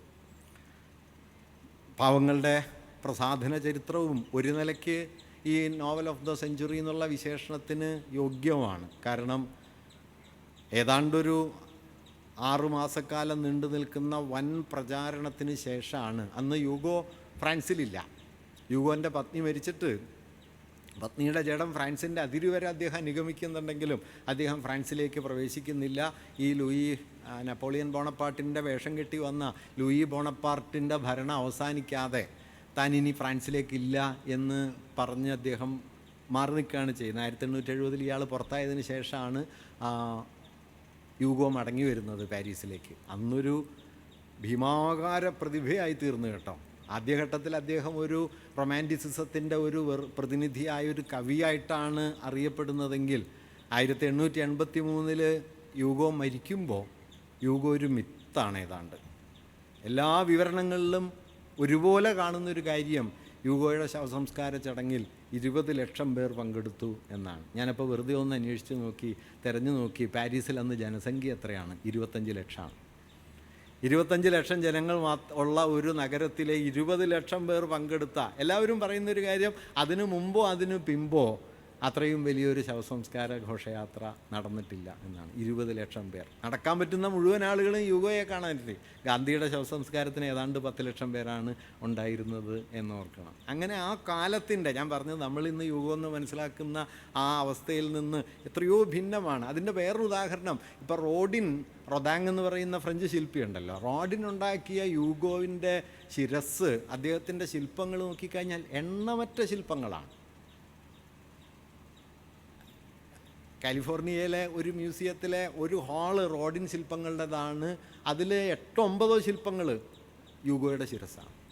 എന്തുകൊണ്ടാണ് റോഡിനെ പോലെ ഒരാൾ നിരന്തരമായി ഈ പറയുന്ന ഇയാളുടെ തല തന്നെ ഉണ്ടാക്കിക്കൊണ്ടിരിക്കുന്നത് ചോദിച്ചാൽ അത്രയുണ്ടാക്കിയിട്ടും ഇത് തീരുന്നില്ല. മാഷ് നേരത്തെ ലോത്രോയെക്കുറിച്ച് പറഞ്ഞല്ലോ, എല്ലാ വരെയും പരിശീലിക്കാനായിട്ട് കുതിരയെ വരച്ചുകൊണ്ടിരുന്നു എന്ന് പറഞ്ഞതുപോലെ ഒരുപക്ഷെ മനുഷ്യപ്രതിഭയുടെ എല്ലാ പ്രകാരങ്ങളെയും ആവിഷ്കരിക്കാൻ യൂഗോയെ വീണ്ടും വീണ്ടും ഉണ്ടാക്കിയാൽ മതിയെന്ന് റൊദാങ്ങിനെ പോലെ ഒരാൾക്ക് തോന്നിയിട്ടുണ്ടാവും. അങ്ങനെ സ്വാധീനം ചെലുത്തിയ ഒരു വലിയ, അതുകൊണ്ട് അദ്ദേഹത്തിൻ്റെ രചനാരീതിയെക്കുറിച്ചോ അദ്ദേഹത്തിൻ്റെ കലയുടെ ദൗർബല്യത്തെക്കുറിച്ചോ ഒക്കെയുള്ള വിമർശനങ്ങളെയൊക്കെ മറികടക്കുന്ന മട്ടിലാണ് അത് പ്രസിദ്ധീകരിക്കപ്പെട്ടതും അത് പിന്നീട് വായിക്കപ്പെട്ടതും. 1862 ഏപ്രിൽ 3-നാണ് അത് പാരീസിൽ പുറത്തു വരുന്നത്. 1860 ആദ്യത്തെ 2 വോള്യങ്ങൾ, മെയ് 15-ന് പിന്നത്തെ 3 വോള്യങ്ങൾ പുറത്തു വന്നു. അക്കാലത്തുള്ള ഏറ്റവും വലിയ പ്രതിഫലം അതിന് കിട്ടിയിട്ടുണ്ട്. 3,12,000 ഫ്രാങ്കാണ് അന്ന് കിട്ടിയത്. അതിൻ്റെ കണക്കെന്താണെന്ന് വെച്ച് കഴിഞ്ഞാൽ, അന്നത്തെ നിലയിൽ ഫ്രാൻസിലെ ഏറ്റവും ഉയർന്ന ജോലിയിലുള്ള 120 സിവിൽ സർവൻസിൻ്റെ ഒരു വർഷത്തെ പ്രതിഫലം ചേർത്ത് വെച്ചാലാകുന്ന തുക, അത്രയും ഈ നോവലിന് പ്രതിഫലം വാങ്ങിയിട്ടാണ് മൂപ്പര് ഈ നോവൽ കൊടുത്തത്. ചെറിയ പുള്ളിയൊന്നും ആയിരുന്നില്ല, അതിനെല്ലാം കൃത്യം വ്യവസ്ഥയുണ്ടായിരുന്നു കേട്ടോ. കച്ചവടമൊക്കെ നല്ല കൃത്യമായിരുന്നു. അത് നേരത്തെ വള്ളത്തോളിനെക്കുറിച്ച് പറഞ്ഞ പോലെയാണ്. അന്ന് നല്ല ഉറപ്പുള്ള പെട്ടിയായിരുന്നു മൂപ്പരുടെ. ഞാൻ വേറൊരു കാര്യം കൂടി സന്ദർഭമായിട്ട് പറയാം. യൂഗോ അവസാനം വരെ കൊളോണിയലിസത്തിന് അനുകൂലമായിരുന്നു. കൊളോണിയലിസം, ഈ വൈറ്റ്സ്മാൻ ബർഡൻ, സിവിലൈസിങ് മിഷൻ തുടങ്ങിയ ആശയങ്ങളെ അദ്ദേഹം ഏതാണ്ട് പിൻപറ്റുകയാണ് ചെയ്തത്. അദ്ദേഹത്തിൻ്റെ ഒരു 2-3 പ്രസ്താവനകൾ, ഞാനത് കുറവ് പറയാൻ വേണ്ടിയിട്ടല്ല കേട്ടോ, നമ്മൾ ഈ ബ്ലാക്ക് ആൻഡ് വൈറ്റ് ആയിട്ട് ചരിത്രത്തെ കാണാൻ ശ്രമിക്കുന്നതിൻ്റെ അപകടം പറയാനാണ്. ഇന്നത്തെ നിലയ്ക്കാണെങ്കിൽ മൂപ്പര് അപ്പോൾ പൊളിറ്റിക്കലി ഇൻകറക്റ്റ് ആവും, നാളെ പുറത്താക്കേണ്ട ആളാവും. യൂഗോ പറഞ്ഞൊരു വാക്യതാണ്, God offers Africa to Europe, take it. ദൈവം ആഫ്രിക്കയെ യൂറോപ്പിന് നൽകുന്നു, എടുക്കൂ എന്ന് പറയുന്നു. മറ്റൊരു വാക്യം, in the 19th century the white man made a man out of black. In the 20th century Europe will make a world out of Africa. 19ാം നൂറ്റാണ്ടിൽ കറുപ്പിൽ നിന്ന് വെളുത്ത മനുഷ്യൻ ഒരു മനുഷ്യനെ സൃഷ്ടിച്ചു. 20ാം ശതകത്തിൽ ആഫ്രിക്കയിൽ നിന്നൊരു രാഷ്ട്രത്തെ യൂറോപ്പ് സൃഷ്ടിക്കും. മധ്യധരണ്യാഴിയെ മുൻനിർത്തി അദ്ദേഹം പറയുന്നുണ്ട്, ഒരു ഭാഗത്ത് അൾട്ടിമേറ്റ് സിവിലൈസേഷൻ, മറുഭാഗത്ത് അട്ടർ ബാർബറിസം. ഇതെല്ലാം പറയുന്നുണ്ട്. അദ്ദേഹം അൾജീരിയൻ കോൺക്വസ്റ്റിനെ അവസാനം വരെ തള്ളി പറഞ്ഞില്ല. അൾജീരിയൻ വിമോചന പോരാട്ടത്തിന് വേണ്ടി ഒരു നിലപാട് അദ്ദേഹം എടുക്കുന്നുമില്ല. ഇതൊന്നും അദ്ദേഹത്തിൻ്റെ പ്രതിഭയെ മോശമാക്കുന്നുമില്ല. അതുകൊണ്ട് ഞാൻ ഇത് നമ്മൾ മനസ്സിലാക്കേണ്ട ഒരു കാര്യം എന്താണെന്ന് വെച്ച് കഴിഞ്ഞാൽ, ഈ സാഹിത്യമെന്ന് പറയുന്നത്, കലയെന്ന് പറയുന്നത് സുനിശ്ചിതമായ സത്യപ്രസ്താവനകൾ നടത്താനുള്ള, അല്ലെങ്കിൽ ഏറ്റവും ശരിയായ കാര്യങ്ങൾ ശരിയായ ഭാഷയിൽ അവതരിപ്പിക്കാനുള്ള ഒരു കലാപരിപാടിയാണ് എന്ന് ദയവായിട്ട് ധരിക്കരുത്. കലയെക്കുറിച്ച് കൊണ്ടു നടക്കാവുന്ന ഏറ്റവും തെറ്റായ ഒരാശയമാണ് പൊളിറ്റിക്കൽ കറക്റ്റ്നെസ് എന്ന് കരുതുന്ന ഒരാളാണ് ഞാൻ. കലയ്ക്ക് പൊളിറ്റിക്കലി കറക്റ്റ് ആവാൻ പറ്റില്ല. എന്തുകൊണ്ടാണെന്ന് വെച്ചാൽ ജീവിതം അങ്ങനെ ഒരു ഏർപ്പാടാണ്. ജീവിതം ഒരു കുഴമറിച്ചിലാണ്. ജീവിതത്തെയാണ് നിങ്ങൾ നോക്കുന്നതെങ്കിൽ നിങ്ങൾക്ക് ശരി മാത്രം പറഞ്ഞ് ജീവിതത്തെ അഭിമുഖീകരിക്കാൻ പറ്റില്ല. അതുകൊണ്ട് യൂഗോയിൽ മനുഷ്യവംശം കണ്ട ഏറ്റവും വലിയ മാനവസ്നേഹി ഉള്ളപ്പോൾ തന്നെ കൊളോണിയലിസത്തെ, white man's burden, civilising mission തുടങ്ങിയ കൊളോണിയൽ പ്രൊജക്റ്റിനെ പിൻപറ്റിയ ഒരാളുമുണ്ട്. ഈ രണ്ടുമുണ്ട്. കോപ്പിടും നൃപതി പോലെയും കളിക്കോപ്പെടുത്ത ചെറുപൈതൽ പോലെയും എന്ന് കുമാരനാശാൻ പറയുമല്ലോ, അത് മനുഷ്യരിൽ എല്ലാവരിലും ഉണ്ട്. അതുകൊണ്ട് ഈ ജീൻ വാൽജീനെ നിങ്ങൾക്ക് നോക്കിയാൽ കാണാൻ പറ്റും. ജീൻ വാൽജീനിൽ നോക്കിയാൽ ഇയാൾക്ക് വെള്ളിക്കാശൊക്കെ കൊടുത്തിട്ട്, ഇതെല്ലാം കൊടുത്തിട്ട് ഇയാളോട് നന്മ ചെയ്യണം. മെത്രാൻ പറയുന്ന 2 നുണയുണ്ട് കേട്ടോ. മെത്രാൻ പറയുന്ന ഒരു നുണ, എനിക്ക് നിന്നെ നേരത്തെ അറിയാം എന്ന് നുണ പറയുന്നു.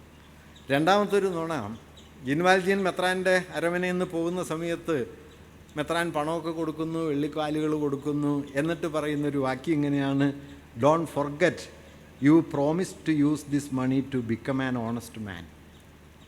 സത്യസന്ധനായൊരു മനുഷ്യനായി ജീവിക്കാൻ നീ ഈ പണം ഉപയോഗപ്പെടുത്തുമെന്ന് എനിക്ക് വാഗ്ദാനം തന്നത് മറക്കരുത്. അങ്ങനെ ഒരു വാഗ്ദാനം ഇയാൾ കൊടുത്തിട്ടില്ല. അങ്ങനെ ഒരു വാക്യം അയാൾ പറഞ്ഞിട്ടില്ല. പക്ഷേ മറക്കരുത് എന്നത് പിന്നെ അയാളുടെ പിന്നാലെ ഉണ്ട്. ആ മറവിയില്ലായ്മയിൽ നിന്നാണ് നേരത്തെ മാഷ് ഇവിടെ പറഞ്ഞ വേറൊരു ജീൻ വാൽജീനെ കണ്ടെത്തി എന്ന് പറയുന്ന സമയത്ത്, ഒറിജിനൽ റാങ് വാൽജാങ്ങിനെ കണ്ടെത്തി എന്ന് പറയുന്ന സമയത്ത് ഇയാളുടെ മനസ്സിലെ ഭീമമായൊരു ധാർമ്മിക കുറ്റവിചാരണ, തലയോട്ടിയിലെ കൊടുങ്കാറ്റ് രൂപപ്പെടുന്നത് ഈ മറക്കരുത് എന്നുള്ള വാക്യമാണ്. അവിടെ നിന്ന് അയാൾ ധാർമ്മികതയുടെ ഒരു വലിയ ഉയർച്ചയിലേക്ക് എത്തുന്നു. ആ ധാർമ്മികത രാവേറിനെ കൊലപ്പെടുത്താൻ തന്നെ ഏൽപ്പിക്കുന്ന സമയത്ത് രാവേറിനെ വിട്ടുകളയാനായിട്ട് അയാൾക്ക് ബലം കൊടുക്കുന്നു. അയാൾ കൊസത്തിനെ സ്നേഹത്തിലേക്ക് തിരിച്ചു കൊണ്ടുവരുന്നു.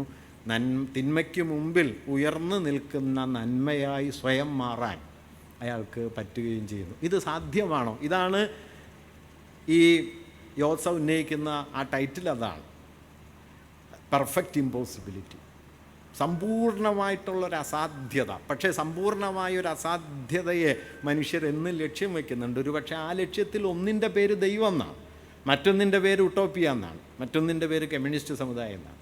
ഒരു പെർഫെക്റ്റ് ഇമ്പോസിബിലിറ്റി അത് മനുഷ്യവംശത്തിന് ആവശ്യമാണ്. ഒരുപക്ഷെ ഇതെല്ലാം മാറ്റിയിട്ട് ഞാൻ ഒറ്റ വാക്കിൽ ചുരുക്കി പറയാം കേട്ടോ. ആ പെർഫെക്റ്റ് ഇമ്പോസിബിലിറ്റിയുടെ പേരാണ് നീതി എന്ന്. ആ പെർഫെക്റ്റ് ഇമ്പോസിബിലിറ്റിക്കുള്ള മനുഷ്യവംശത്തിൻ്റെ നിരന്തരമായ യാത്രയാണ്. ആ യാത്രക്കിടയിൽ നിങ്ങൾ അപൂർണതകളെയാണ് കാണുക, വൈരുദ്ധ്യങ്ങളെയാണ് കാണുക, വിച്ഛേദങ്ങളെയും ഇടർച്ചകളെയുമാണ് കാണുക.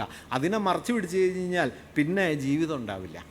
അതുകൊണ്ട് പാവങ്ങൾ എന്ന് പറയുന്ന ഈ കൃതി അതിൻ്റെ എല്ലാ മഹിമയും നിലനിർത്തുമ്പോൾ തന്നെ ഞാൻ ഈ പറഞ്ഞതുപോലെ അതിനകത്ത് അതെഴുതിയ ആളിൽ അതിനകത്ത് ഒക്കെ ധാരാളം വൈരുദ്ധ്യങ്ങൾ നമുക്ക് കാണാൻ പറ്റും. ഇപ്പോൾ മനുഷ്യാവസ്ഥയെക്കുറിച്ച് ഏറ്റവും കൊടിയ ഉത്കണ്ഠകൾ വച്ച് പുലർത്തിയ ഒരാളായിരുന്നല്ലോ ഡോസ്റ്റോവസ്കി. ഡോസ്റ്റോവസ്കിയിൽ സൂക്ഷിച്ചു നോക്കിയാൽ നിങ്ങൾക്ക് ആൻറ്റിസെമിറ്റിസം എത്രയെങ്കിലും കാണാം, ജൂതവിരോധം. അതുകൊണ്ട് ജൂതവിരോധമാണ് ഡോസ്റ്റോവസ്കി എന്ന് പറയാൻ പറ്റില്ല. ഷേക്സ്പിയറിൽ റേസിസം കാണാൻ ഇപ്പോൾ ഒരു പ്രയാസമില്ല. നവചരിത്രവാദികളും കൾച്ചറൽ മെറ്റീരിയലിസ്റ്റുകളും ഒക്കെ ധാരാളമായിട്ട് കണ്ടതാണ്. പക്ഷെ അതല്ലല്ലോ, അതിനും അപ്പുറത്താണല്ലോ. എന്നതുപോലെ അതിനപ്പുറത്തേക്കുള്ള ഒരു പോക്ക് ഈ കൃതിക്കുണ്ട്. അത് വന്ന സമയത്ത് തന്നെ ഞാൻ പറഞ്ഞതുപോലെ പാരീസിനെ ഇളക്കി മറിച്ചു. 3,12,000 ഫ്രാങ്കിൻ്റെ വിൽപ്പനയാണ് അത് ആദ്യം നേടിയത്. പൊടുന്നനെ വേഡ്സ്വർത്ത് ക്ലാസിക്കിൻ്റെ ആമുഖത്തിൽ എഴുതുന്നുണ്ട്, 12 ഭാഷകളിലേക്ക് ഉടനടി പരിഭാഷപ്പെടുത്തപ്പെട്ടുകൊണ്ടാണ് പാവങ്ങൾ യൂറോപ്പിൽ വന്നു വീണത് എന്ന് പറയുന്നത്. ഇമ്മീഡിയറ്റ്ലി 12 ഭാഷകളിലേക്ക്. ഇപ്പം ഇംഗ്ലീഷിൽ തന്നെ 7 or 8 പരിഭാഷകളുണ്ട്. അതിൽ 4ാമത്തെ പരിഭാഷയോ മറ്റോ ആണ് നാലപ്പാടൻ ആശ്രയിക്കുന്നത്. ഇസബേൽ ഹോപ്പ്ഹുഡ് എന്നു പേരായ ഒരാളുടെ പരിഭാഷയാണ് ഈ നാലപ്പാടൻ. അത് 1887 1863 ഒന്നാമത്തെ പരിഭാഷ വന്നു. 2013 അവസാനത്തെ പരിഭാഷയും വന്നു. ക്രിസ്റ്റി ഡൊണാഖർ എന്ന് പറയുന്ന ആളുടെ പരിഭാഷ 2013. അങ്ങനെ പരിഭാഷകളായിട്ട് സിനിമകളായിട്ട്, സിനിമ തന്നെ 7 ഉണ്ട്. വാസ്തവത്തിൽ ഈ ഒരു സിനിമയും കൂടിയൊക്കെ ഇവിടെ കാണിക്കേണ്ടതാണെന്ന് ഒരു തോന്നൽ. 7 സിനിമ വന്നിട്ടുണ്ട്, മ്യൂസിക്കൽസ് ഉണ്ട്.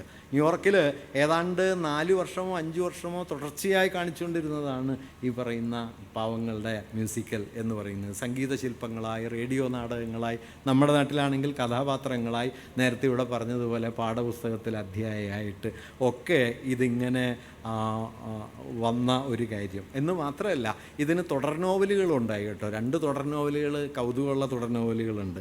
ഒന്ന് ലോറ കൽപ്പക്യുവാൻ എന്ന് പറയുന്ന ഒരു സ്ത്രീ എഴുതിയ കൊസത്തിൻ്റെയും മരിയൂസിൻ്റെയും പിൽക്കാല ജീവിതം എന്ന നില എഴുതിയ ഒരു നോവല്.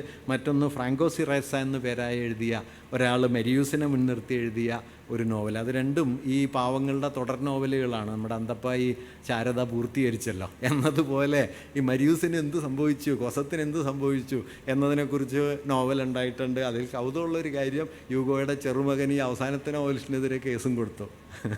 അങ്ങനെ ഒരു കൗതുകവും അതിനകത്ത് നമുക്ക് കാണാൻ പറ്റും. ഞാൻ പറഞ്ഞ അങ്ങനെ വളരെ വ്യാപകമായ രൂപത്തിൽ പ്രവർത്തിക്കുകയും വ്യാപകമായ രൂപത്തിൽ മനുഷ്യവംശത്തെ സ്വാധീനിക്കുകയും ഒക്കെ ചെയ്ത ഒരു കൃതിയാണ്. ഇതിൻ്റെ ആഖ്യാനപരമായ സവിശേഷതകൾ അങ്ങനെ ധാരാളം കാര്യങ്ങൾ ചർച്ച ചെയ്യപ്പെട്ടിട്ടുണ്ട്.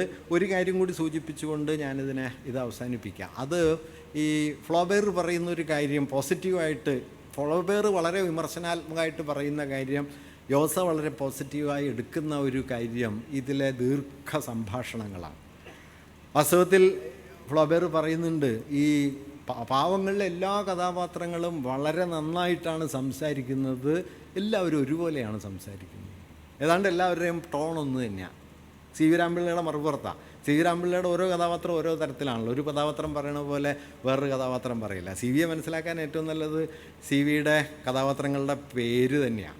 ഒരു പേരിൽ നിന്നറിയാം ഇയാൾ എന്താ തരം എന്ന്. രാമൻ കേശവൻ എന്നൊന്നുമല്ലല്ലോ. ചന്ദ്രക്കാരൻ, പെരിഞ്ചക്കോടൻ, മാമാ വെങ്കടൻ, ചൊക്രാൻ ഡൂണ്ടിയ ഇയാൾക്ക് എവിടെ നിന്നാണ് ഈ പേര് കിട്ടിയതെന്ന് ഞാൻ ഇടക്കാലോചിക്കാറുണ്ട്. ഇമാതിരി പേരും ആ പേര് പോലെ തന്നെയുള്ള ഭാഷണക്രമങ്ങളും ഒക്കെ ആയിട്ടാണ്. മറിച്ച് പാവങ്ങൾ നിങ്ങൾ വായിച്ചു നോക്കിയാൽ, വിവർത്തനം വായിച്ചാലും കാണാൻ പറ്റും, ഏതാണ്ട് എല്ലാവരും വിക്ടർ ഹ്യൂഗോ എങ്ങനെയാണ് നോവൽ എഴുതുന്നത് അതുപോലെ തന്നെയാണ്. അതേ ഭാഷയിലാണ് ജീൻവാൽജീൻ സംസാരിക്കുക, അതേ ഭാഷയിലാണ് റാവേർ സംസാരിക്കുക, അതേ ഭാഷയിലാണ് കൊസത്തും മരിയൂസും ഒക്കെ സംസാരിക്കുക. ഈ ചെറുക്കം വരെ സംസാരിക്കണത് അങ്ങനെയാണ്.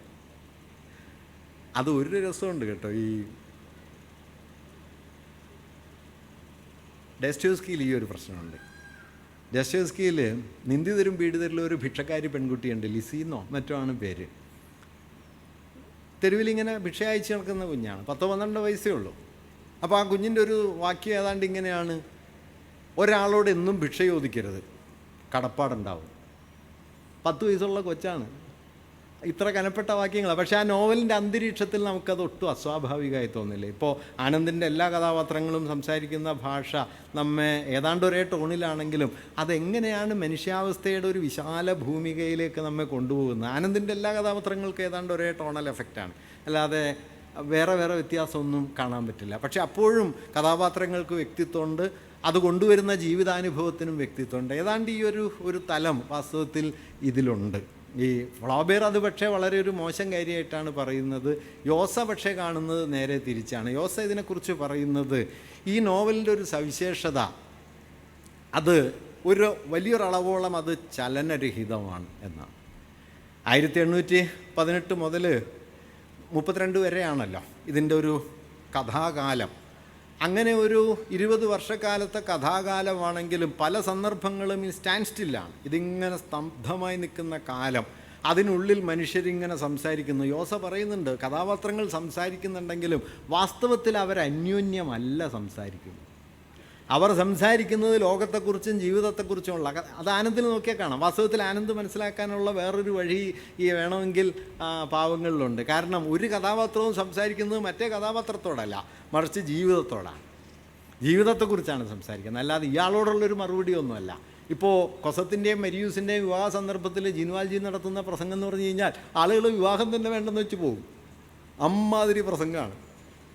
ഇപ്പം മാർപ്പാപ്പ മരിക്കണേക്ക് മുമ്പ് കുറച്ചു കാലം മുമ്പ് പറഞ്ഞിരുന്നു, കുർബാന പ്രസംഗം 7 മിനിറ്റേ പാടുള്ളൂ. അത്ര ദീർഘമായി പ്രസംഗിക്കുന്നു. അല്ലെങ്കിൽ മറ്റേ മരിയൂസിൻ്റെ മുത്തച്ഛൻ്റെ ആത്മകഥ അതിദീർഘമാണ്. അതൊന്നും വാസ്തവത്തിൽ കഥാസന്ദർഭവുമായി ബന്ധമുള്ളതല്ല, മറിച്ച് ആ സന്ദർഭത്തെ മുൻനിർത്തി ജീവിതാവസ്ഥയെക്കുറിച്ച്, ചരിത്രത്തെക്കുറിച്ച്, മനുഷ്യാവസ്ഥയെക്കുറിച്ചൊക്കെയുള്ള വലിയ വലിയ ചോദ്യങ്ങൾ ഉന്നയിച്ചുകൊണ്ട് ആ നോവലിനെ മറ്റൊരു പ്രതലത്തിലേക്ക്, ഒരുപക്ഷെ ഞാൻ ഉദ്ധരിച്ച വാക്യത്തിൽ പറയുന്ന ഒരു കാര്യമുണ്ടല്ലോ, അതായത് destiny and in particular life, വിധിയും സവിശേഷമായി ജീവിതവും, time and in particular this century. ഈ കാലത്തിൻ്റെ കഥ ദാ ഇവിടെയുണ്ട്, പക്ഷേ ഈ നൂറ്റാണ്ടിൻ്റെ കഥയായിട്ടുണ്ട്. പക്ഷേ കാലം എന്നത് ഈ ആഖ്യാനങ്ങളിൽ വരുന്നുണ്ട്, വിധി ഈ ആഖ്യാനങ്ങളിലുണ്ട്, പക്ഷേ ജീവിതം എന്ന് പറയുന്നത് ഈ കഥയിലുണ്ട്. അങ്ങനെ കഥയിൽ നിന്ന് കഥയ്ക്കപ്പുറത്തേക്കുള്ള, അതുകൊണ്ടാണ് ഇദ്ദേഹം പറയുന്നത് ഫിക്റ്റീവ് റിയാലിറ്റി, ഭാവനാത്മക യാഥാർത്ഥ്യം എന്ന് പറയുന്നത് ഏതാണ്ട് കാലാതീതമായി തീരുന്ന ഒരാഖ്യാന രീതിയാണ് പാവങ്ങളിലുള്ളത് എന്ന് യോസ പറയുന്നുണ്ട്. ഫിക്റ്റീവ് റിയാലിറ്റിയിലാണ് നമ്മൾ നിൽക്കുന്നത്. അത് ഇമ്മൊബൈലാണ്, അത് ചലനരഹിതമാണ്, അത് സ്തബ്ധമായി നിൽക്കുന്നു. കാലം ഇങ്ങനെ സ്തംഭിച്ച് നിൽക്കുന്നു. ധാരാളം കഥാപാത്രങ്ങൾ വരുന്നു, അവർ ജീവിതത്തെക്കുറിച്ച് പലതും പറയുന്നു. ആ പറച്ചിലുകളാകെ ചേർന്നിട്ട് ഒരു ഭാഗത്ത് അത് കഥയായി നിൽക്കുന്നു, മറ്റൊരു ഭാഗത്ത് സാമൂഹ്യ ചരിത്രമാകുന്നു, മൂന്നാമതൊരു തലത്തിൽ അത് പ്രാപഞ്ചികതയെ അഭിമുഖീകരിക്കുന്ന ഒന്നായി തീരുകയും ചെയ്യുന്നു. കേസരി ബാലകൃഷ്ണപിള്ള മഹത്തായ കല എന്ന് പറയുന്ന ആ പ്രതലത്തിലേക്ക് ഒരുപക്ഷെ പാവങ്ങളെ കടത്തി നിർത്തുന്നത് ഈ ആഖ്യാനത്തിൻ്റെ ഈ സവിശേഷ മണ്ഡലാണ്. ഒരുപക്ഷെ കാരമസോവ് എങ്ങനെയാണ് വലുതായി തീർന്നതെന്ന് ചോദിച്ചാൽ അതിൽ ഫാദർ കാരമസോവിനെ കൊന്നതാരാണ് എന്ന കുറ്റാന്വേഷണത്തിൻ്റെ വിവരണത്തിലൂടെയല്ല, മറിച്ച് ആ കുറ്റാന്വേഷണത്തിൻ്റെ വിവരണത്തിൽ നിന്ന് മനുഷ്യാവസ്ഥയെക്കുറിച്ചുള്ള വലിയ ചോദ്യങ്ങളെ ആ നോവലിൽ സന്നിവേശിപ്പിക്കാൻ കഴിഞ്ഞതുകൊണ്ടാണ്. അല്ലെങ്കിൽ പുറമേക്കൊരു അപസർപ്പക കഥയായി അവസാനിക്കാവുന്ന ഒരു കൃതി മനുഷ്യവംശത്തിൻ്റെ ചരിത്രത്തിലെ ഏറ്റവും വലിയ ഒരു കൃതിയായി തീരുന്നത് അങ്ങനെയാണ്. ഇത് പാവങ്ങളിൽ മറ്റൊരു നിലയിൽ പ്രവർത്തിക്കുന്നുണ്ട് എന്നാണ് യോസ നിരീക്ഷിക്കുന്നത്. യോസ അവിടെ പറയുന്ന രസമുള്ളൊരു വാക്യം, quantity is one of the ingredients of the quality of the novel. ഈ അതിദീർഘമായ ഈ ഭാഷണങ്ങൾ, അതിൻ്റെ വ്യാപ്തി, വിസ്തൃതി, അത് നോവലിൻ്റെ ഗുണം തന്നെയായിട്ട് മാറുന്നു. ക്വാണ്ടിറ്റിയിൽ നിന്ന് ക്വാളിറ്റിയിലേക്കെന്ന് നമ്മുടെ ഹെഗേലിയൻ ചലന നിയമം പറയുമ്പോൾ പറയും. ഏതാണ്ട് അതുപോലെ അതിദീർഘമായി ഈ ഭാഷണങ്ങൾ നോവലിൻ്റെ ഗുണമായി പരിണമിക്കുന്നുണ്ട്.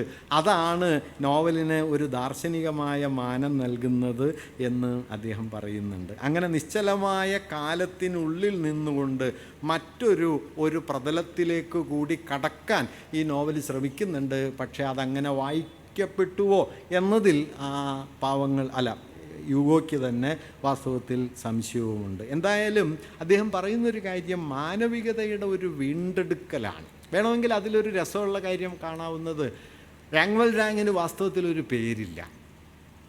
ജയിലിൽ അയാൾ 2 നമ്പറാണ്. 24,601 എന്നതാണ് ഒരു നമ്പർ, 9,430 എന്നതാണ് വേറൊരു നമ്പർ. ഈ നമ്പറിൽ നിന്ന് അയാൾ പേരിലേക്ക് കടക്കുന്നത് ഒരു പേരിലേക്കല്ല, പല പല പേരുകളിലേക്കാണ്. ഓരോ സമയത്തും ഓരോ പേരാണ്. യൂഗോ അതിനെക്കുറിച്ച് പറയുന്നൊരു കാര്യം, what society guarantee for other people, ജിൻവാൽജിനില്ലാത്തത്. What society guarantee for other people, individuality, a language, a conscious, a personal history and identity. ഇതൊന്നുമില്ല. ഇത് വീണ്ടെടുക്കലാണ് റിഡംഷൻ. അയാളുടെ മോക്ഷം എന്ന് പറയുന്നത് വെറും മോക്ഷമല്ല. അവിടെ പാപത്തിൽ നിന്നുള്ള വെറും മോക്ഷത്തിൻ്റെ കഥ മാത്രമല്ല, മറിച്ച് മനുഷ്യാവസ്ഥയുടെ വീണ്ടെടുക്കലാണ്, മാനുഷികതയുടെ വീണ്ടെടുക്കലാണ്, സ്വത്വത്തിൻ്റെ വീണ്ടെടുക്കലാണ്. അപമാനവീകരിക്കപ്പെട്ട അവസ്ഥയിൽ നിന്ന് ഈ മഞ്ഞക്കാടുമായിട്ട് നടക്കുന്ന സമയത്ത് എല്ലായിടത്തും നിന്ന് ആട്ടി ഓടിക്കപ്പെടുമല്ലോ. മെത്രാൻ്റെ കൊട്ടാരത്തിലാണ് സ്വീകരണം കിട്ടുന്നത്. അതേക്കുറിച്ച് റാങ്വൽ റാങ് പറയുന്നൊരു കാര്യം, ഞാൻ എവിടെ നിന്നും ആട്ടി ഓടിക്കപ്പെട്ടു, ഒരിടത്തും സ്വീകരിക്കപ്പെട്ടില്ല, ഒരു പട്ടിക്കൂട്ടിൽ പോലും. പട്ടിക്കൂടി കയറി കഴിയുമ്പോൾ ആട്ടി പുറത്താക്കുന്നത്. അങ്ങനെ ഒരു പട്ടിക്കൂട്ടിൽ പോലും ഇടമില്ലാത്തൊരാൾ ആദ്യമായിട്ട് മനുഷ്യനായി മാറുക. ആ മാനുഷികതയുടെ വീണ്ടെടുപ്പിൻ്റെ ഒരു കഥ കൂടിയാണ് വാസ്തവത്തിൽ. ആ കഥയാണ് ഒരുപക്ഷെ അതായിരിക്കും ഈ കൃതിയുടെ അതിദീർഘമായ ഈ ചരിത്ര ജീവിതത്തിൻ്റെ ആധാരം. മറ്റെല്ലാ പിഴവുകൾക്ക് ശേഷവും ഈ കൃതി എന്തുകൊണ്ട് നിൽക്കുന്നു എന്ന് ചോദിച്ചാൽ ഈ സ്നേഹത്തിൽ ഊന്നിക്കൊണ്ട് മാനുഷികതയെ വീണ്ടെടുക്കാനുള്ള അതിൻ്റെ വലിയ ശ്രമമായിരിക്കാം. അതുകൊണ്ടാണ് ഒരുപക്ഷെ പരസ്പര വിരുദ്ധമായ രണ്ട് രാഷ്ട്രീയ വീക്ഷണങ്ങളിലുള്ള EMSനെയും മാരാരെയും പോലുള്ളവർക്ക് ഒരേപോലെ തങ്ങളുടെ കാലത്ത് ഈ കൃതിയെ സ്വീകരിക്കാൻ കഴിയുന്നത്. കാരണം സമഗ്ര വിപ്ലവത്തിൻ്റെ ആത്മാവ് എന്ന് EMS പറയുന്നതും മാനുഷിക ജീവിതത്തിൻ്റെ ആധാരമൂല്യം എന്ന് മാരാര് പറയുന്നതുമായ രണ്ട് ബിന്ദുക്കളെയും നിങ്ങൾക്ക് ഈ സ്നേഹം എന്ന തത്വം കൊണ്ട് ചേർത്ത് വയ്ക്കാൻ പറ്റും. അതുകൊണ്ടാണ് ഓർത്തു നോക്കൂ, ഇന്ത്യയിൽ ജാതി വ്യവസ്ഥയുടെ ഏറ്റവും വലിയ വിമർശകനായി മാറിയ അംബേദ്കർ 1950-കൾക്ക് ശേഷം തൻ്റെ രാഷ്ട്രീയ കാര്യപരിപാടിയുടെ കേന്ദ്രത്തിലേക്ക് പുതിയൊരു മൂല്യത്തെ കൊണ്ടുവരുന്നു. അത് മൈത്രി എന്ന സങ്കല്പമാണ്. ആ മൈത്രി അംബേദ്കർ 4 പോയിന്റുകളായിട്ടാണ്, മൂല്യങ്ങളായിട്ടാണ് വിശദീകരിക്കുന്നത്. 1, സർവ്വചരാചരങ്ങളോടുമുള്ള നിരുപാധികമായ സ്നേഹം. 2, തനിക്ക് കൈവന്ന ആഹ്ലാദം മറ്റെല്ലാവർക്കും കൈവരണമെന്ന സമർപ്പണ ബുദ്ധി. 3, എല്ലാറ്റിനോടുമുള്ള തുറസ്. 4, ആരോടുമുള്ള വെറുപ്പില്ലായ്മ. വേണമെങ്കിൽ നിങ്ങൾക്കിതിനെ ജിൻവാൽജി എന്ന് വിളിക്കാം. ജിൻവാൽജി എന്ന് വിളിക്കാം. എന്തുകൊണ്ടാണ് ഇത്രയും റാഡിക്കലായൊരു രാഷ്ട്രീയ കാര്യപരിപാടി ഉണ്ടാക്കിയതിന് ശേഷം അംബേദ്കർ ഈ മൈത്രിയിലേക്ക് എത്തുന്നത് എന്നാലോചിച്ചാൽ വാസ്തവത്തിൽ ഞാൻ നേരത്തെ പറഞ്ഞ സ്നേഹം എന്ന് പറയുന്നത് മനുഷ്യർക്കിടയിലെ വ്യക്തിഗതമായൊരു അനുഭവ ബന്ധരൂപം എന്നതിനപ്പുറം സ്നേഹം എന്നത് വളരെ ആഴമുള്ള ഒരു രാഷ്ട്രീയ മൂല്യം. മറ്റൊരു നിലയിൽ പറഞ്ഞാൽ സ്നേഹം എന്ന വിപ്ലവ മൂല്യം നിലനിൽക്കുന്നുണ്ട്. ഈ വിപ്ലവ മൂല്യമാണ് ഒരുപക്ഷെ മാരാരെയും EMSനെയും പാവങ്ങളിൽ ചേർത്ത് നിർത്തുന്നത് എന്നുകൂടി പറയാം. അന്തിമമായി ഞാൻ നേരത്തെ പറഞ്ഞ ഒരാശയം കൂടി സൂചിപ്പിച്ചുകൊണ്ട് അവസാനിപ്പിക്കാം. പാവങ്ങളിൽ യൂഗോ പറയുന്നൊരു കാര്യം, എല്ലാം അപൂർണമാണ്. ആ അപൂർണതയിൽ നിന്നൊരു പെർഫെക്റ്റ് ഇമ്പോസിബിലിറ്റി എന്ന് യോസ പറയുന്ന ഒന്നിലേക്ക് കടക്കാനാണ്. അതുകൊണ്ട് നീതി നിയമവും തമ്മിലുള്ള വൈരുദ്ധ്യം ഗാന്ധി പിന്നീട് വളരെ കൂടുതൽ അഡ്രസ്സ് ചെയ്തൊരു ഇഷ്യൂ ആണ്. ഹന്നാരൻഡ് മറ്റേ ഫാസിസ്റ്റ് വിചാരണയുടെ കാലത്ത് ഉന്നയിക്കാൻ ശ്രമിച്ച ഒരു പ്രശ്നമാണ്. ഒരുപക്ഷെ അടിസ്ഥാനപരമായ ഒരു പൊളിറ്റിക്കൽ ഇഷ്യൂ ആയിട്ട് മാറിയതാണ് നിയമവും നീതിയും തമ്മിലുള്ള വൈരുദ്ധ്യം എന്നത്. അത് രാവേറിൽ നമുക്ക് കാണാനായിട്ട് കഴിയും. രാവേർ നിയമത്തിൻ്റെ സമ്പൂർണ്ണ കാര്യക്കാരനാണ്. പക്ഷേ നീതിയെ അയാളെ അലട്ടുകയും നീതിയുടെ സമ്മർദ്ദം അയാളെ ജീവിതത്തിൽ നിന്ന് പിൻവാങ്ങേണ്ടുന്ന ഒരു സ്ഥിതിയിലേക്ക് എത്തിക്കുകയും ചെയ്യും. നിയമത്തിൽ 100% ഉറച്ചു വിശ്വസിച്ചുകൊണ്ട്, നിയമത്തിൽ 100% സത്യസന്ധനായതുകൊണ്ട് രാവേർ ആത്മഹത്യയാണ് ചെയ്തത്. 19-ാം നൂറ്റാണ്ടിലെ ഏറ്റവും മഹത്തരമായൊരു കളവ് എന്നത് മെത്രാൻ പറഞ്ഞ കളവാണ്. എനിക്ക് നിന്നെ മുമ്പേ അറിയാം എന്ന് പറഞ്ഞു. ആ കളവ്, അതിനെക്കുറിച്ച് പിന്നീട് പറയപ്പെട്ടൊരു വാക്യമുണ്ട്. റസലോ മറ്റോ പറയുന്നുണ്ട്, 19-ാം നൂറ്റാണ്ടിൽ ഉച്ചരിക്കപ്പെട്ട ഏറ്റവും ധാർമ്മിക ബലമുള്ള വാക്യം ആ നുണയായിരുന്നു. എങ്ങനെയാണൊരു നുണ സത്യത്തേക്കാൾ വലിയ സത്യമായിത്തീരുന്നത്? സത്യത്തേക്കാൾ കെട്ട ജീവിതം ഉണ്ടെനിക്കെന്നാൽ മറ്റൊരു കാവ്യ ജീവിതം എന്ന് വൈലോപ്പിള്ളി പറയുന്നത് പോലെ ഭാവന കൊണ്ട് സത്യത്തിൻ്റെ ഒരു അപരലോകം എങ്ങനെ തീർത്തു എന്ന് ആ വാക്യം നമ്മളെ ബോധ്യപ്പെടുത്തുന്നുണ്ട്. അതുകൊണ്ട് അന്തിമ പ്രമാണങ്ങളല്ല, അപൂർണതയിൽ നിന്ന് പൂർണ്ണതയിലേക്കുള്ള നിരന്തരമായ ഒരു ആഞ്ഞു നിൽക്കലാണ് ജീവിതം. അപൂർണതയിൽ നിന്ന്, അപര്യാപ്തതയിൽ നിന്ന്, തെറ്റിൽ നിന്ന്, പരിമിതികളിൽ നിന്ന് അതിനപ്പുറത്തേക്കുള്ള ഒരു ആഞ്ഞു നിൽക്കലാണ് ജീവിതം. യുഗം അത് എഴുതുന്നുണ്ട്. അതുകൂടി വായിച്ചിട്ട് ഞാൻ അവസാനിപ്പിക്കാം. തെറ്റിക്കൂടായ്മയ്ക്ക് തെറ്റിക്കൂടാ എന്നില്ല. തെറ്റിക്കൂടായ്മയ്ക്ക് തെറ്റിക്കൂടാ എന്നില്ല. ഏത് നിയമസിദ്ധാന്തത്തിലും അബദ്ധം വരാം. നിയമശാസ്ത്രത്തിൻ്റെ എത്രയെങ്കിലും പ്രസംഗങ്ങൾ കഴിഞ്ഞാലും പിന്നെയും ചിലത് പറയാൻ ബാക്കിയുണ്ടാകാം. സമുദായ വ്യവസ്ഥ പരിപൂർണമല്ല. ഭരണാധികാരത്തിൽ ചപലത കെട്ടിക്കിടക്കുന്നു. നിർവികാര വസ്തുവിലും ഒരു വിള്ളൽ വരാം.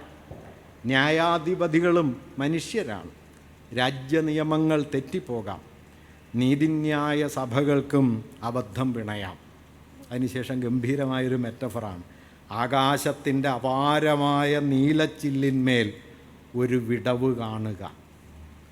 ആകാശത്തിൻ്റെ അപാരമായ നീലച്ചില്ലിന്മേൽ ഒരു വിടവ് കാണുക. വാസ്തവത്തിൽ അങ്ങനെ ഒരു വാക്യം എഴുതിയ നാലപ്പാടൻ കണ്ണീർ തുള്ളി എഴുതിയൊരു മഹാകവിക്ക് അല്ലാതെ ഇത് എഴുതാൻ പറ്റില്ല കേട്ടോ. എന്തൊരു ഭാഷയാണ്! ആകാശത്തിൻ്റെ അപാരമായ നീലച്ചില്ലിൽ ഒരു വിടവ് കാണുക. ആ വിടവാണ് വാസ്തവത്തിൽ മനുഷ്യാവസ്ഥ. ആ മനുഷ്യനെ കണ്ടു എന്നതാണ്. ആ മനുഷ്യൻ ഈ അപൂർണതയാണ് എന്ന് തിരിച്ചറിഞ്ഞിട്ട് സ്നേഹത്തിലൂടെ ഈ അപൂർണതയെ മറികടക്കാനും പൂർണ്ണതയിലേക്കുള്ള ഒരു പ്രയാണമായി ജീവിതത്തെ മാറ്റാനുമുള്ള ഏറ്റവും ബലിഷ്ഠമായ ഒരു പ്രേരണയുടെ പേരാണ് വാസ്തവത്തിൽ പാവങ്ങൾ.